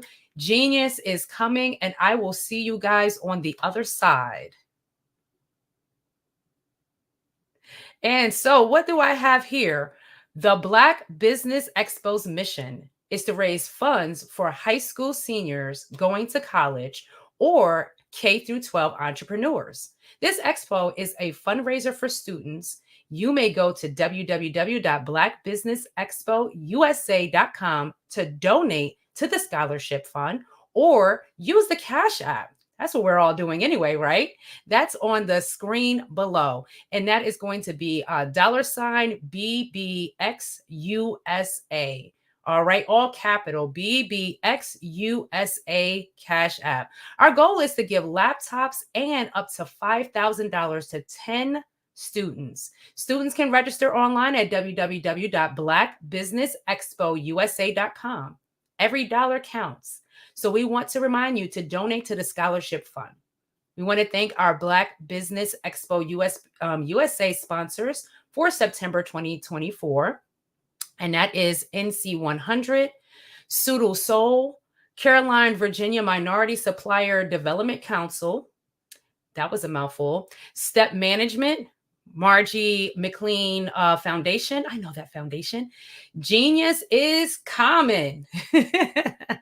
RTV, Executive Women's Success Institution. Then we have the Quality Coaching Company, Superwoman Business Services, Creative Force Studios, Lee Entertainment, Black Business Olympics, which we're a part of right now, Artist App Design, Black Business Expo USA. So again, guys, genius is common. And I'll see you on the other side. Did you know? Prepare for what's coming and dominate in economic winter. Stand strong and thrive by showcasing your great products and services globally through the Black Business Network and Black Business Olympics. The Black Business Network has showcased over 2,000 companies with over $7 billion in sales each year. Over 10 million attendees have viewed the rebroadcast each month. Through the Black Business Olympics, unique styles of business training and mentoring are turning students into business owners and entrepreneurial warriors who will dominate in any economy. Gain the ultimate advantage of the Black Business Olympics, 7 days of unbelievable topics and speakers speaking around the globe. Donate your time and experience to provide expertise and scholarships to students worldwide and change the world. Now, more than ever, new insights, tools, strategies, and capabilities are needed. This is your chance for a major presentation to the world. Fill out the form and join the more than 2,000 speakers who have presented to over 200 countries. Join the Black Business Network streaming live into the Metaverse, STEM City, Black Multiverse Enterprises, Hulu, Amazon, YouTube, iHeartRadio, Apple, Facebook, LinkedIn, Pod TV, IBM TV, Spotify, and Google Podcasts. Sign up today. Spaces are limited, and we will see you there.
Dr. Eric Kelly III and a host of phenomenal speakers from all around the globe for this 7-day virtual event that you don't want to miss. The mission of the Black Business Expo is to raise scholarship money from kids all the way from high school all the way from college. The Black Business Olympics is one of the largest Black business showcases in the world. It is an opportunity for businesses and companies to showcase their businesses globally. We are going to be giving away laptops up to $5,000 away to students. Again, I'm Olivia Appleberry, the founder of 2 Cents Finance and one of the speakers for the expo. I am so excited to see you there. For more info, go to www.blackbusinessexpousa.com or call 919-308-9090 and hope to see you there. I am Black Business. From the moment I wake until the time I sleep. Yes, I am Black Business. I am Black Business. Tell me, are you Black Business? I am Black Business. Do you support Black businesses? Listen, I support Black business because I am Black Business. Black Business Expo, one of the largest business showcases in the history of Black business in the world. The world!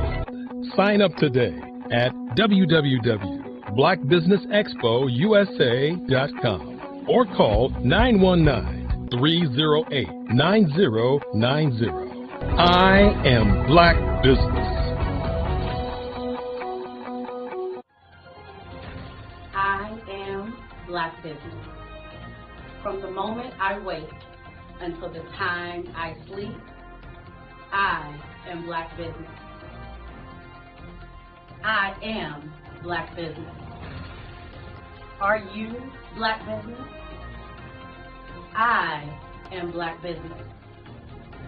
Do you support Black businesses? I support Black business because I am Black Business. Black Business Expo, one of the largest business showcases in the history of Black America in North Carolina. Join Dr. Eric Kelly III and a host of phenomenal speakers from all around the globe for this 7-day virtual event that you don't want to miss. The mission of the Black Business Expo is to raise scholarship money from kids all the way from high school all the way from college. The Black Business Olympics is one of the largest Black business showcases in the world. It is an opportunity for businesses and companies to showcase their businesses globally. We are going to be giving away laptops up to $5,000 away to students. Again, I'm Olivia Appleberry, the founder of 2 Cents Finance and one of the speakers for the expo. I am so excited to see you there. For more info, go to www.blackbusinessexpousa.com blackbusinessexpousa.com or call 919-308-9090 and hope to see you there. I am Black Business. From the moment I wake until the time I sleep. Yes, I am Black Business. I am Black Business. Tell me, are you Black Business? I am Black Business. Do you support Black businesses? Listen, I support Black business because I am Black Business. Black Business Expo, one of the largest business showcases in the history of Black business in the world.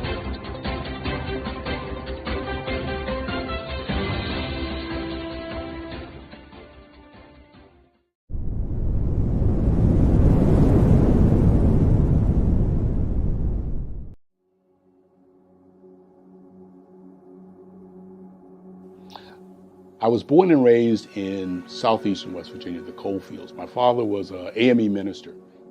For me, I was very fortunate. Even though I grew up in the segregated South, I was surrounded by flourishing Black businesses. Doctors, lawyers, bankers, dentists. They were all there and they were all successful. And I guess that's part of my dream, is to see that success come back. My name is Joseph Simmons, and I am the founder of the Center for Micro-Entrepreneurial Training. We have this moment in time where we can change the trajectory of people. And our focus is on women, Black and brown entrepreneurs, and their access to capital, their ability to build thriving businesses, the ability to employ people. There's a study that showed that in those three communities, especially Black and brown communities, $1 stays in those communities for 30 minutes. In white community, $1 stays in their communities for 8 hours. So think about it. For you in a Black or brown community to get gas, to get food, to go to a restaurant, you've got to leave your community, take those dollars out of that community and take it to another community that's already being well served. So if we can reverse that, if we can go from 30 minutes to an hour to 2 hours, that's progress. That's what we need to do. I was with SCORE. And then in May of 2020, of course, the events happened in regards to the murder of George Floyd. The other thing that I was experiencing was the denials of federal funds for small businesses. And it revolved around one thing. These businesses were not being prepared for grants and for government programs. And I came up with the idea for the Center for Micro-Entrepreneurial based off those two things. Morgan Stanley had a report out in 2020, first quarter, and it talked about there were 3 groups that were massively devastated by COVID-19 on their business. That was 1, women, number 2, Black, and number 3, brown entrepreneurs. The research showed that they had less cash on hand, they had less opportunity to go into a bank and get money, and they were very dependent on family and friends to keep their business up and running. If we can focus on those 3 groups, then we can have a dramatic impact on our communities.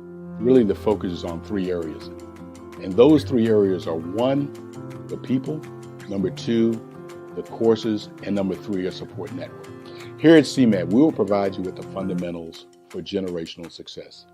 And you will be creating a vibrant community by attending our 5-day immersive training course.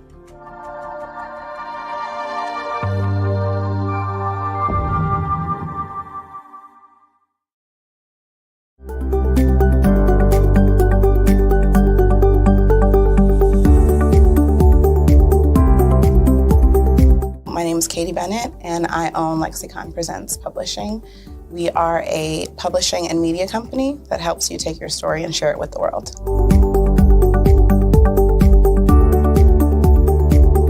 You know, for a while, I just had my family telling me to just hang it up, get over it, you know, and I had no support. And it was in your program that I really understood the necessity for having that help, having that support.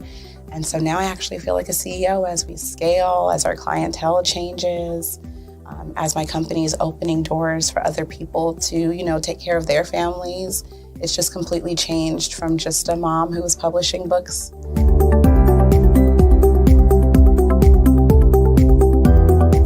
I was at a point where my job, although it was paying really well, wasn't enough, and my business was always in the red, and I was tired of it. And so I came in just hoping to get some sort of help to just not end up in the red every month.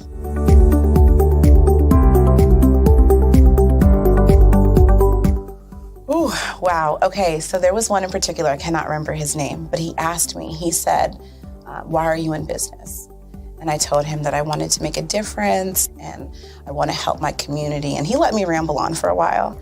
And then when I was done, he was like, okay, all of those things are great. They make you a humanitarian, not a business owner. And he was the one who told me, he's like, you know, you have this great service and you're offering it at like a great value price. So to someone like myself, we don't know that we're going to get the value of what you're actually bringing. And so that gave me the confidence I needed to raise my price. It gave me the confidence to go after my actual client that I actually prefer to work with. And it really just changed everything for me. I don't think without him kind of giving me that push, I don't think I would have gotten to this point or position.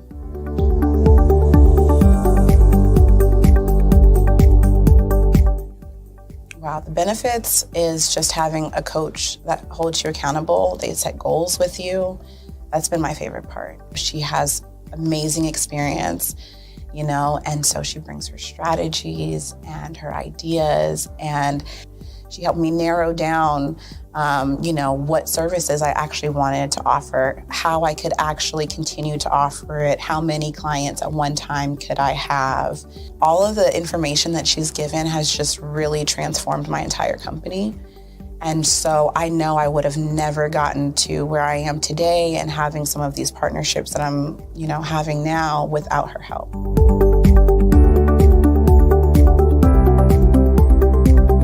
You're going to get information that you're not going to find on YouTube. You actually take the time to strategically give us the information, then give us time to actually apply it. I would also say that so that you're not just out on a ledge alone trying to figure this out. Like, you deserve to be in a community with other people who also want to grow their business. And then finally, the biggest thing I think I took away from CMET was that I had a whole office in Longwood, I still do, and at the time I had not paid my business tax receipt. I didn't know that that was something you had to do. So that was like one of the first couple days of information, and I'm like, oh my gosh, let me go get that together right now. So I'm really glad that, CMET was there for myself, and anybody else who has the opportunity, they need to do it.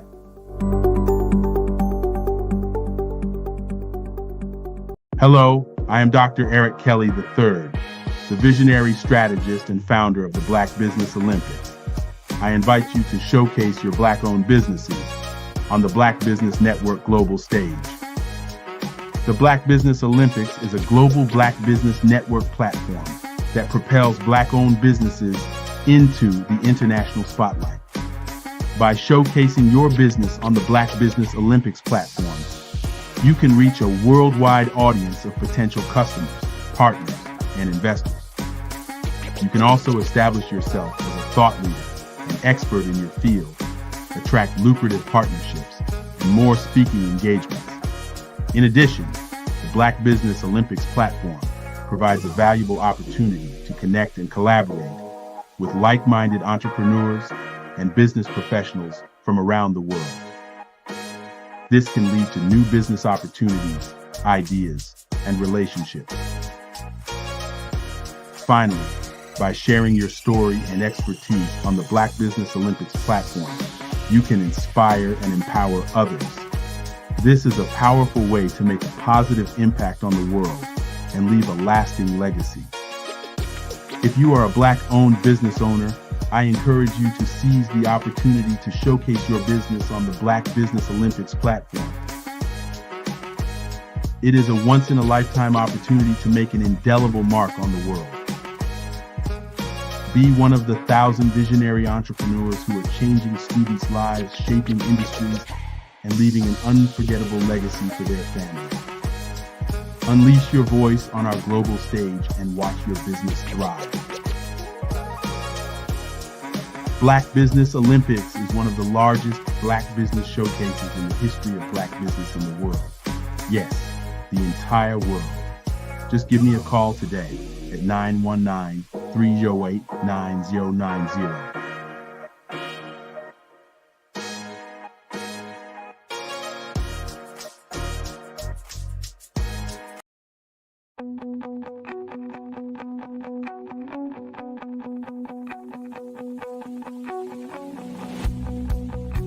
I am Black business. From the moment I wake until the time I sleep. Yes, I am Black business. I am Black business. Tell me, are you Black business? I am Black business. Do you support Black businesses? Listen, I support Black business because I am Black business. Black Business Expo, one of the largest business showcases in the history of Black business in the world. The world! Sign up today at www.blackbusinessexpousa.com or call 919-308-9090. I am Black business.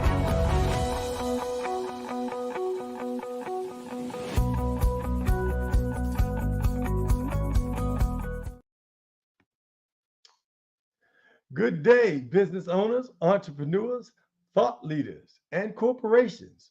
Welcome to the Black Business Network. My name is Darius A. Stanton, and I'm your business moderator for this evening on the Black Business Network. The Black Business Network is a 24-hour business network showcasing Black businesses, business owners, entrepreneurs, and thought leaders worldwide. We have speakers from North Carolina, London, Singapore, Africa, Japan, and cities all over the United States. The Black Business Network is a global network sharing its business knowledge to empower, inspire, and educate businesses about businesses. We're going to be back right now with none other than Pamela McKinney.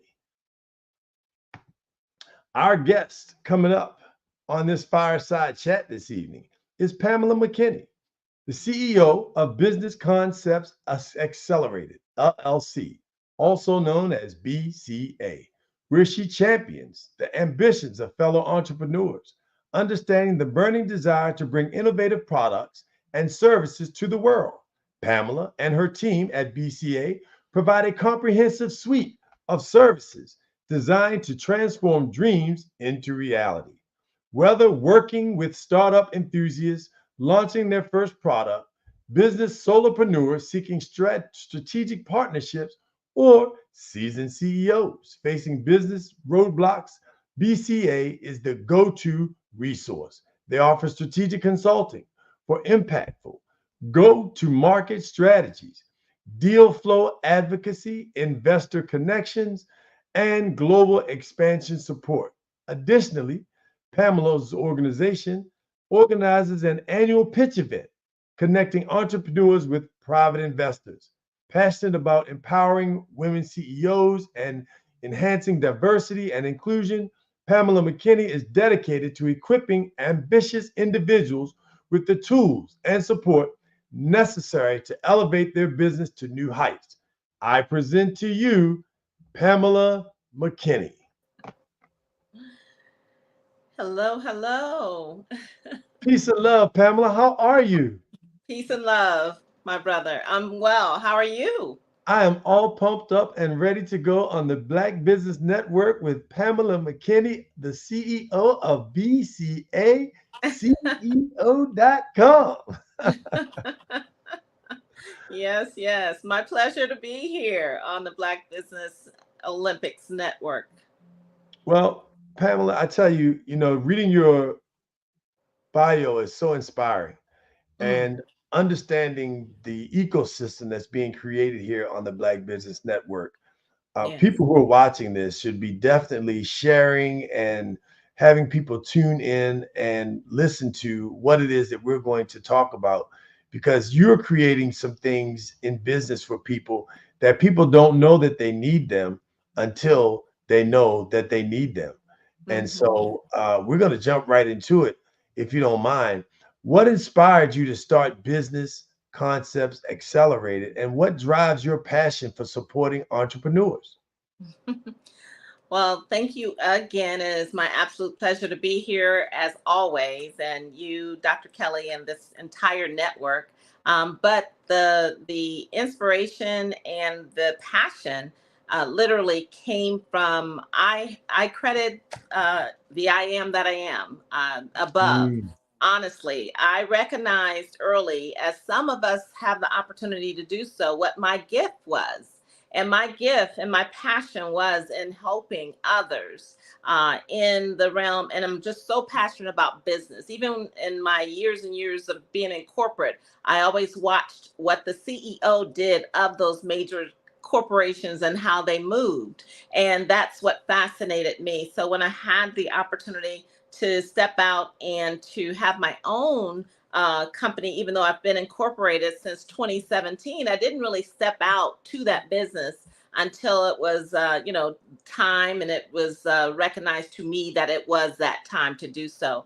And the whole business and infrastructure of what I represent is helping other business owners. I see it in the marketplace every day, whether it's systemic or whether it's just one-on-one for someone, a startup.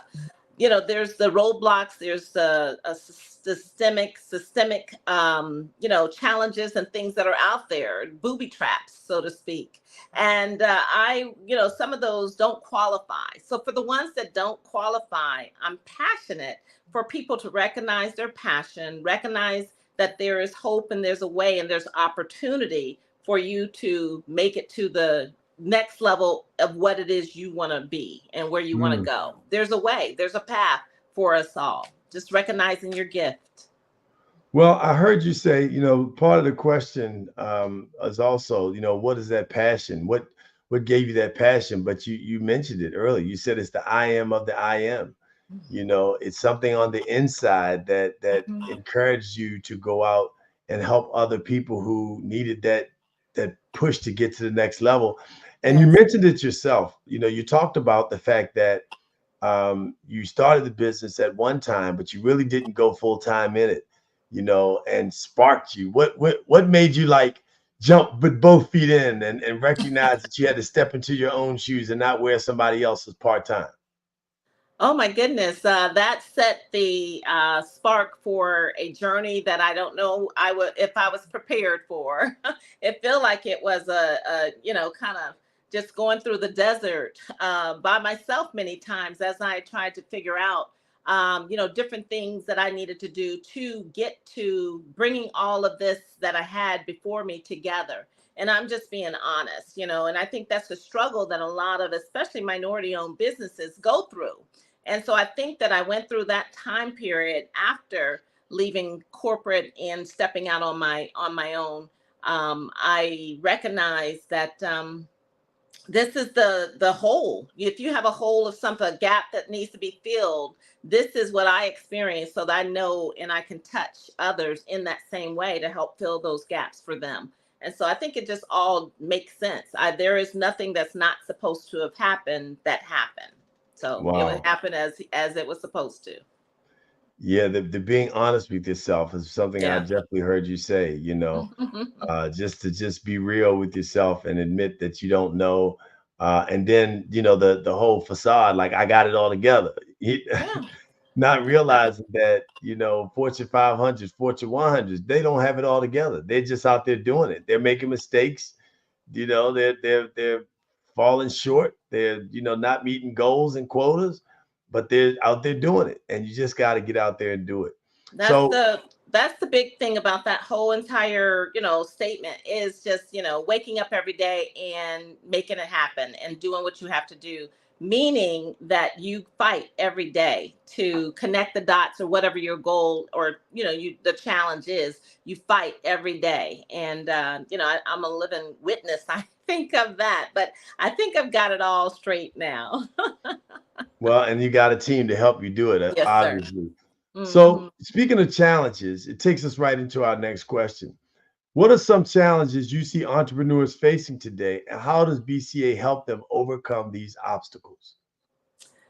Well, that one of the challenges I see today really is a matter of a lot of people have a wonderful thought in their head, something they're passionate about. They may have in their head, a solution to a big problem. They may have MVPs proven that the marketplace is waiting on their product or service to come to market. They have all of these things, some things in their head that they need to figure out how to put on paper, like, how do I take this to market?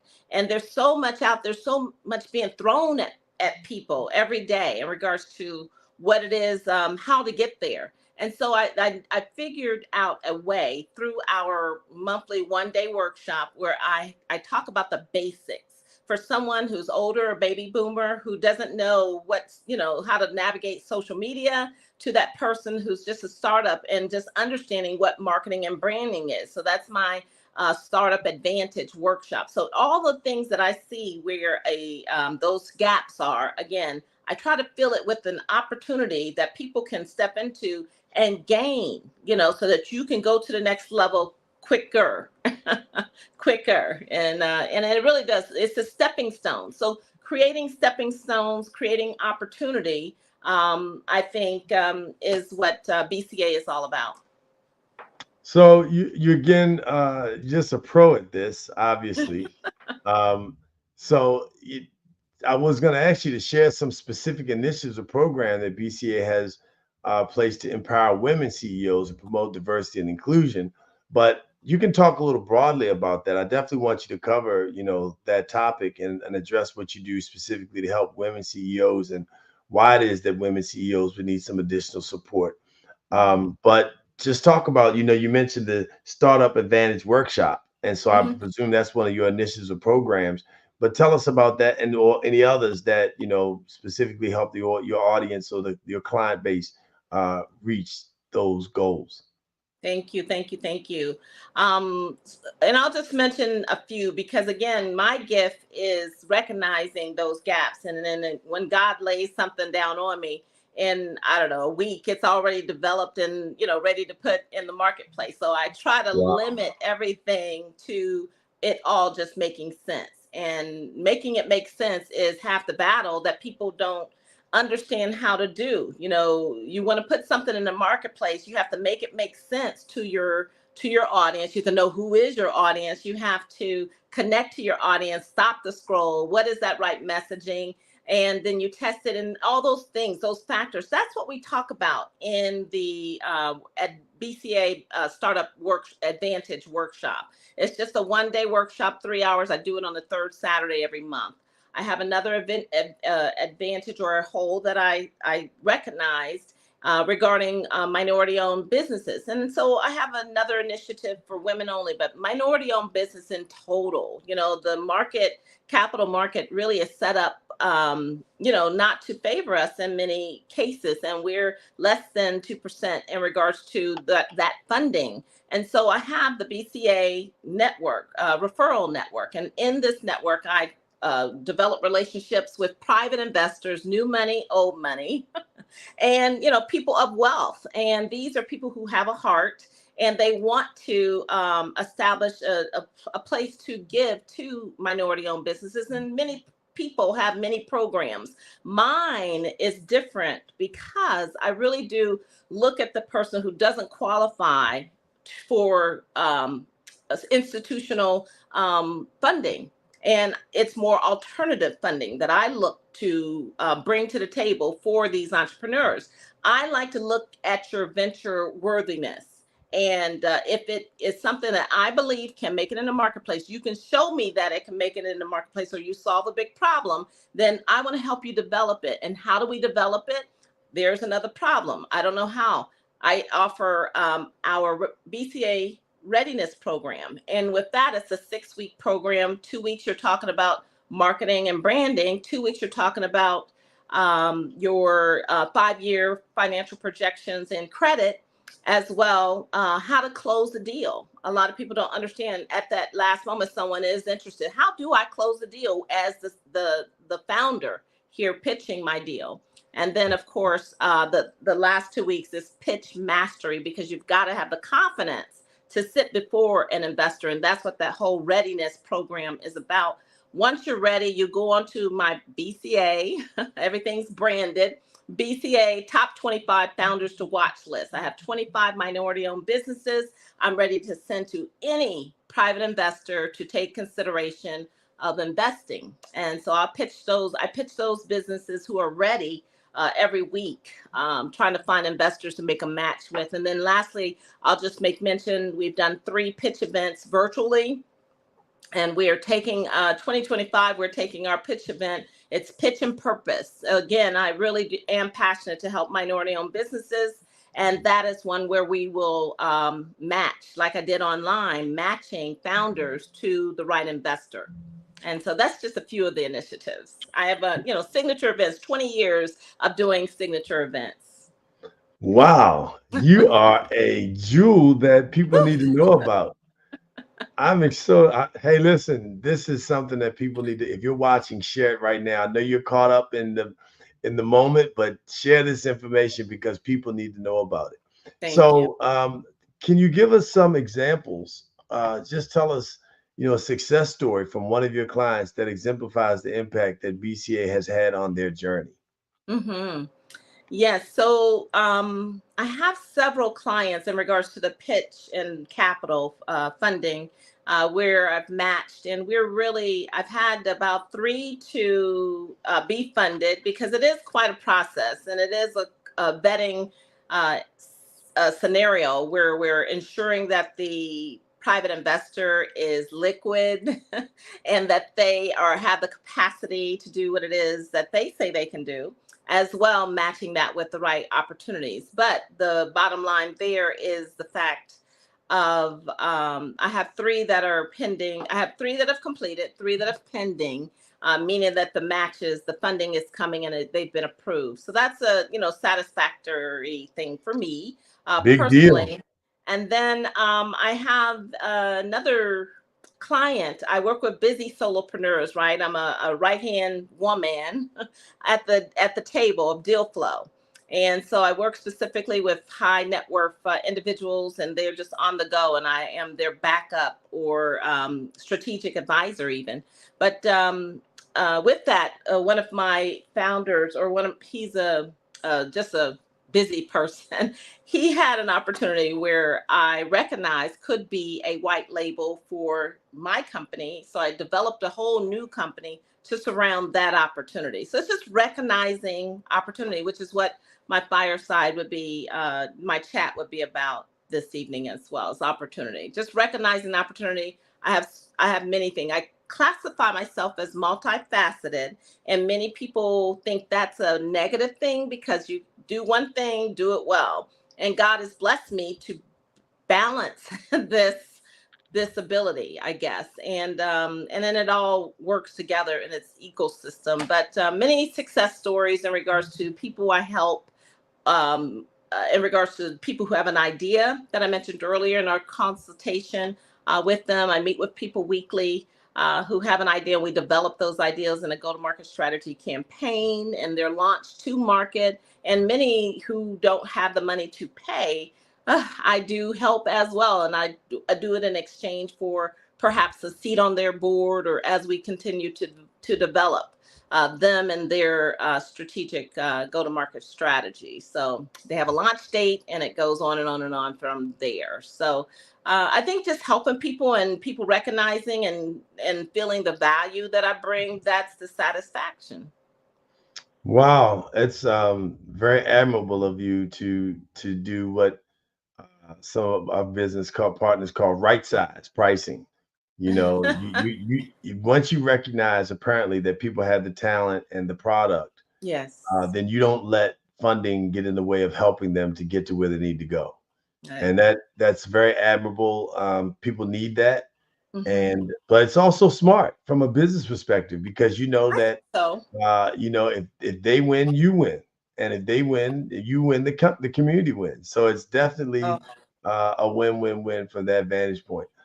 Let's talk about, and you just touched on it, but identifying and cultivating strategic partnerships that helps entrepreneurs scale. How do you make those matches?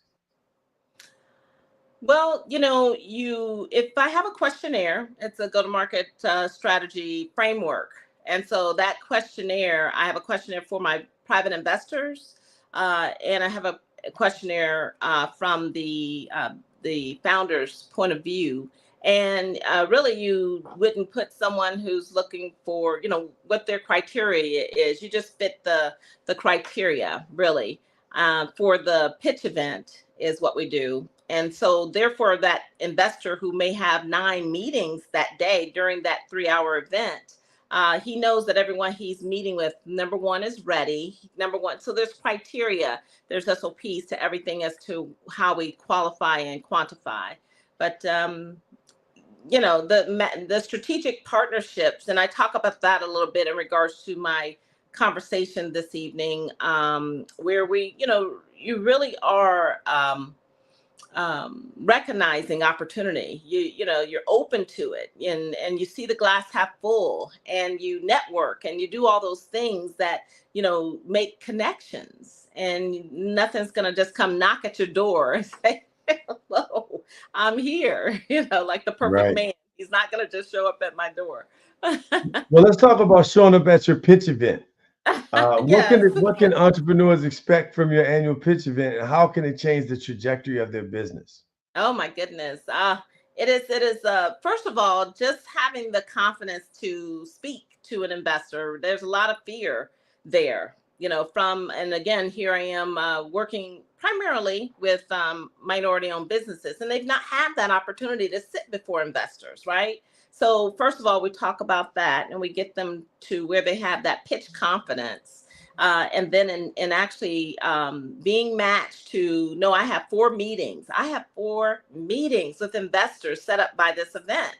And so they go into private rooms because before I've done it 3 times and it's been virtual. So we put them into private rooms one-on-one, and they have those conversations.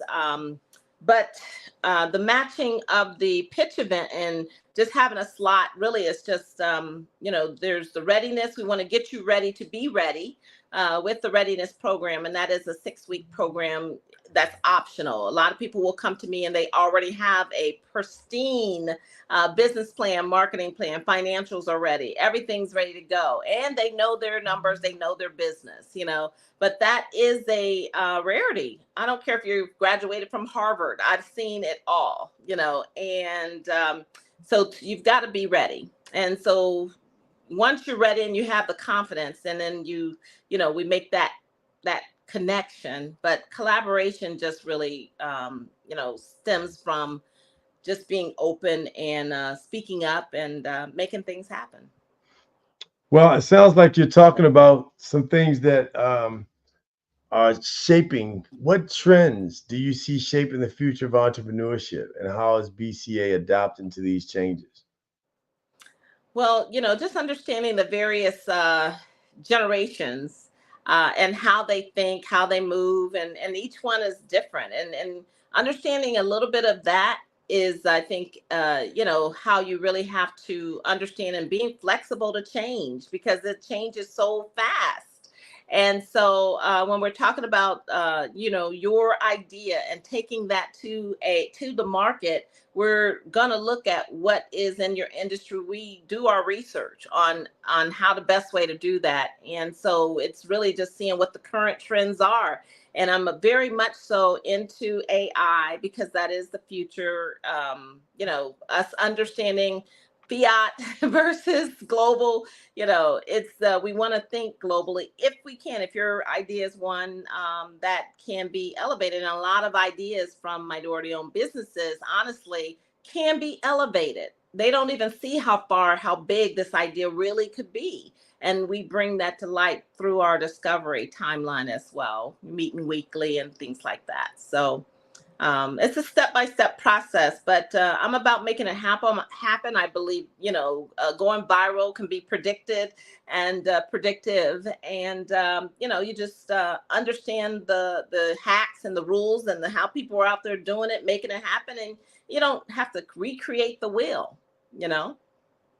Well, speaking of recreating the wheel, let's talk about how important innovation is in the entrepreneurial landscape today, and Mm-hmm. how does BCA encourage innovative thinking among its clients?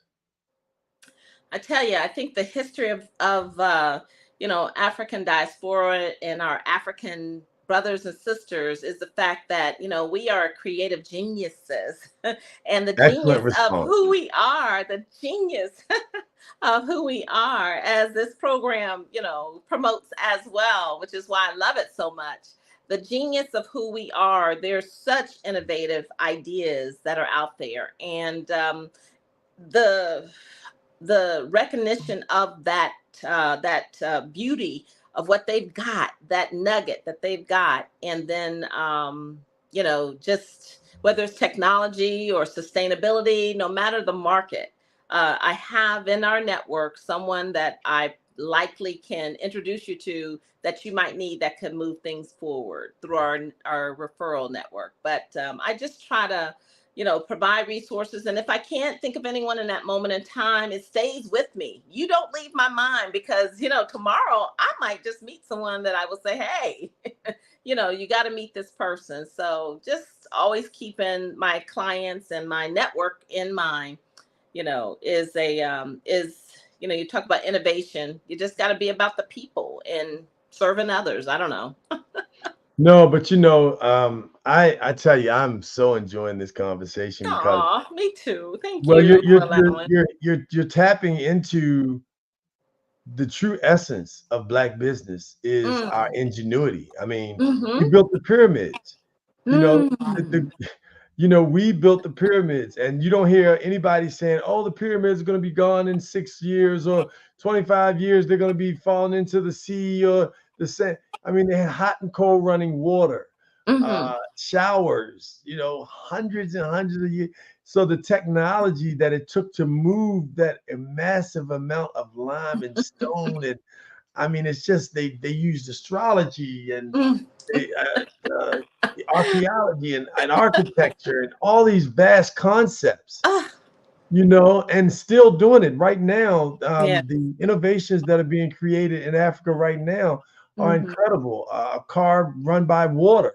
Mm-hmm. Um, we could go on and on. You look at the patents here in the United States, Yes, sir. that were stolen from us or that other people took credit for, Mm-hmm. and the District of Columbia. I mean, it just goes on and on and on. And knowing that, and that's why the Black Business Network is so important, because Yes, people sir. need to know that Black businesses have the capacity, not Mm-hmm. only have the capacity, are the capacity. Are That they? we are AI, right? So Isn't that the let's truth? talk about sense of community. Well, let me go back for a moment, because it seems as if COVID is tipping back up. And so talk a little bit about how the pandemic changed the way you approach business consulting, and what lasting changes do you foresee, and how can people be prepared if in fact something does shift back into that space, because nobody would have predicted that they were literally going to shut the nation down and almost stop you from going public.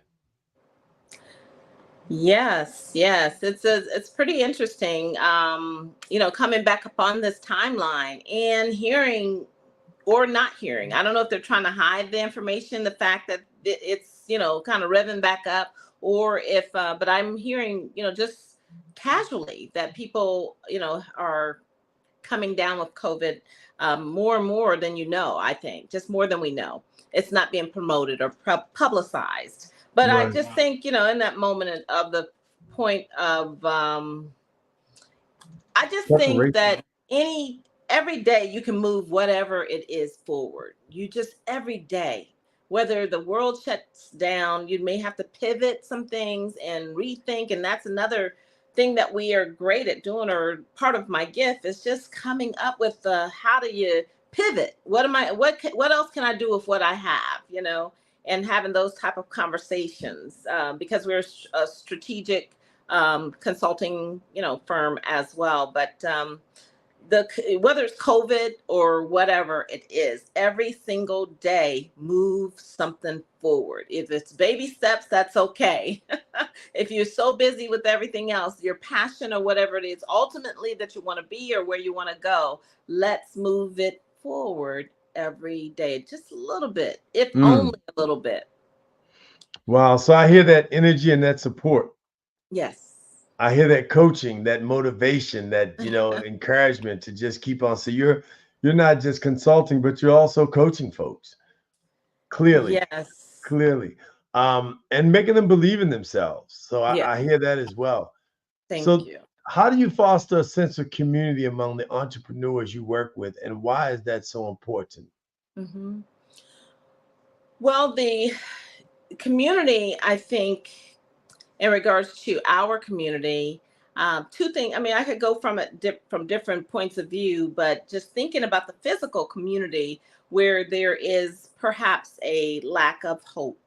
That is something I'm very passionate in considering bringing hope back to the community, and the fact that the I am that I am lives in us all. And so just kind of thinking about that and how would I do that? What would be my own go-to-market strategy to connect to the community and have them to understand that? Wow. Right? So another part of community really is building my own community. And with my own community, I want to allow, perks. I want to allow just ways and it to always be engaging. I have proudly accepted a role with building Black Business Expo that's coming to Atlanta in 2025. And in my years of 20 years of event planning, trade show planning, conferences, in my 4 years of working as a managing director for a national business women's professional network, all or creating these win-win type of engagements, I'm bringing that energy to that expo that's coming in 2025. So we're ramping it up now. We're going to launch it in a couple of weeks, and I'm excited about that. But that community, connecting to the community and instilling the hope back, and the fact that you have a gift inside of you. If you don't recognize what it is, understand, first of all, you have something. There's something special about you. And then from there, what's in your head, we tweak your mindset, and then we figure out how to take that and put it on paper, making a revenue generating business, if that's what you want, because everyone's not meant to have to run a business, and that's okay too. What is it that you are passionate to do? So I just want to get back connected, and I'm developing that go-to-market strategy. That's heavily on my mind right now, since I have the opportunity with the expo to make a difference. And how are we going to be different from all the other Black expos in Atlanta? And that is my number one way, is connecting, making a real effort to connect, and igniting hope. Wow. Just being able to create that ecosystem. The energy. I just, the energy that you bring is like da da da da da da da da da da da da da. It's just constant. I am passionate. Yes, I love it. And I'm sure that your clients feel that passion. And when they're like feeling low, and they just plug and call you, and you just brighten up their day. So I'm sure your team is just invigorating as well. As a leader, how do you continuously grow yourself and evolve in your role to better serve your clients? I have to just continue fighting every day, because I have, the deal flow aspect of what I do in consulting and working with people that are doing big things, but, they got to reach the finish line. So I can do my parts on all of those deals up to the 1 yard line. I can't take it over because it's not my deal, right? And it just continued to motivate the people, keeping their mindset. I don't know. It's just, I just try to make it happen. And so I guess that's where I am with that, just making it happen. I'm not sure if I answered the question properly. Oh no, you definitely answered it. I lost it a little bit there. You definitely answered it. We're on our tail end, so I want to get these last quick questions in. We got 3. We're going to do them 60-second chat, like a speed chat, okay? Okay. For these last 3 questions, and then we'll be rounding it out. Yes, sir. So, how do you balance your ambitious work with personal well-being, and what advice would you give to others striving for the same work-life balance? Mm-hmm. Work-life balance is very important because I've gone through a timeline of not being imbalanced, and that is not fun at all. You have to have the balance, and so in recognizing, again, I reference the I am that I am, because in understanding better that the sugar and anything that I'm intaking in my mouth, into my body and my temple, is that what I want to be? And I'm getting older. So, what do I want my future life to be 10 years from now, 5 years from now? What do I want? Do I want to be decrepit? What do I want to be? I want to be full of the life that I feel right now, 5, 10 years from now. And I ask God if he would allow me 20 more years, or to reach my 90s. I want to be in the best mental, physical, and of course, family and all of those things matter. And we just incorporate it. If I have to block my time to make sure I get it all in, I just try to make those connections and put them on the calendar. And then I know they're happening. So you just keep balance because you're including the things that are important to you. Make them happen. Awesome. Okay, so that balance is spiritual, and how you eat is definitely an impact. Is what you feed yourself. So I heard you say that sugar. People should look up what sugar does to the body, the eyes, the brain, the colon, the heart, all of those major things that impacted people during COVID. Sugar was a major contributor, and one of those is high fructose corn syrup that contributed to people, having greater challenges with pre-existing conditions. So thank you so much for sharing that. All right, here's the next hot one. What legacy do you hope to leave through your work at BCA, and how do you measure the impact you've made on clients in the community? Wow. Legacy, legacy, legacy. Legacy means to me that we have ensured others as I transition on. I've ensured others opportunity. Again, back to opportunity, and that's so important to me. And because if we go to the community, the people that don't have hope, we've ensured a way that they have hope. If I look at one of my biggest downloads from God, and that the gift of creativity that he's gifted me, and recognizing, and I'm just going to share the thought. It's under NDA. If anyone wants to know, I'll share it with you, but we have to do an NDA. But I really feel I have the gift that I see to the end, step by step, of how it would happen, is to unite the African diaspora and Africa. Like, how do we galvanize the entire global African diaspora to all want to go back to Africa and or dual citizen, whatever the opportunity, it's all there. And I have a path of how that could happen. That's what's been downloaded to me. So if I am able to achieve that, that would be my greatest legacy moment to see. So I'm so excited. Okay, so we have 2 minutes, and I'm going to get it out. I'm going to be so thorough, and so first of all, you're going to, not if, you're going to accomplish that. Yes, I am. Okay, you're speaking that into existence. Yes, Secondly, it's happening. That's without question. And I want people to know a non-disclosure agreement is an NDA. Get yours so that you have one, so you can protect your intellectual property and your ideas when you're sharing them with people, partners, and clients alike. But also, just being able to, I was looking at you and I was thinking about Madam C.J. Walker, which I believe was the first known in America to be a Black woman millionaire. Mm-hmm. And what I see in you is not the Madam C.J. Walker, but I see in you the Madam Pamela Queen McKinney, right? And it's going to happen. It's happening. So here it is. What's the one piece of advice you'd give new entrepreneurs just starting out in their journey? And as you wrap that up, please also share a way that you'd like for people to contact you. Thank you so much. New entrepreneurs, only thing I can say is I am here to help you. I don't know who else is, and wherever you are in your journey, I am here to help you. So give you insight, listen to you, and I offer that. So that's what I can say. I can personally put myself out there because that's what I've built with bcaceo.com, which is our website. It is still under construction because I've got some it's live, but it still needs some tweaking. So don't kill me, but I'm not perfect.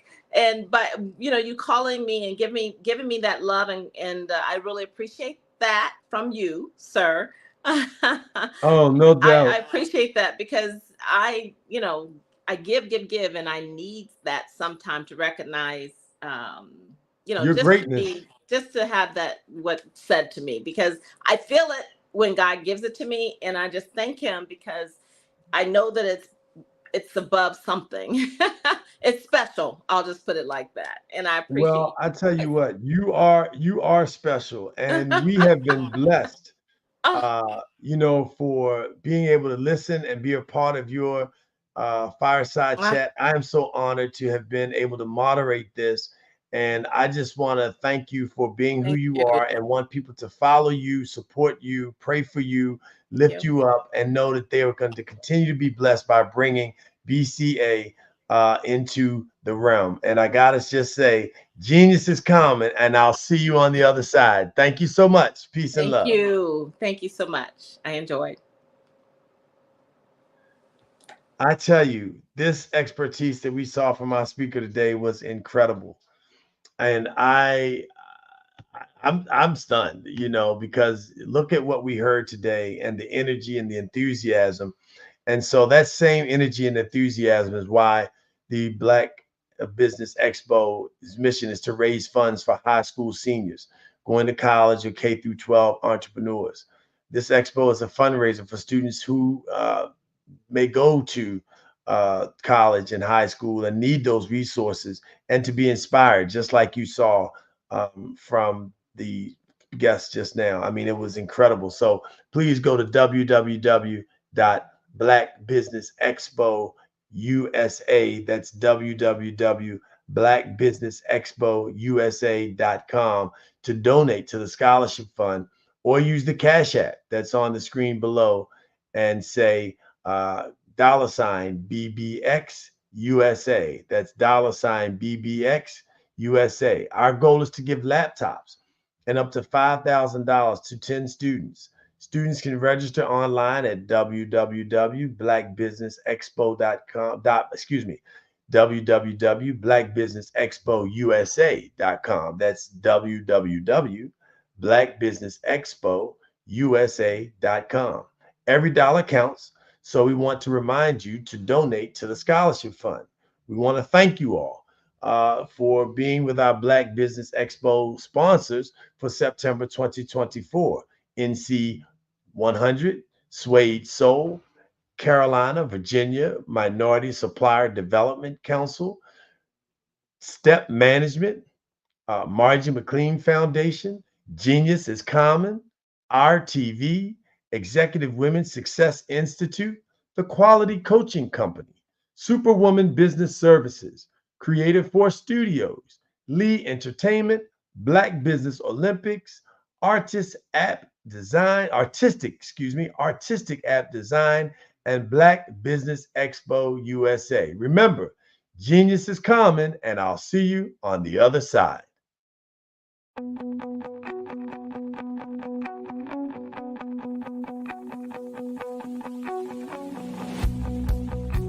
I am Black Business. From the moment I wake until the time I sleep.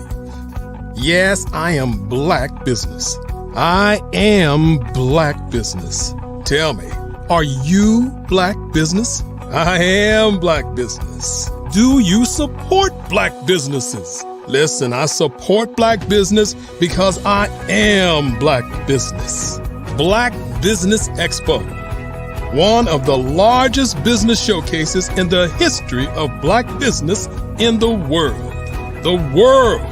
Sign up today at www.blackbusinessexpousa.com or call 919-308-9090. I am Black business.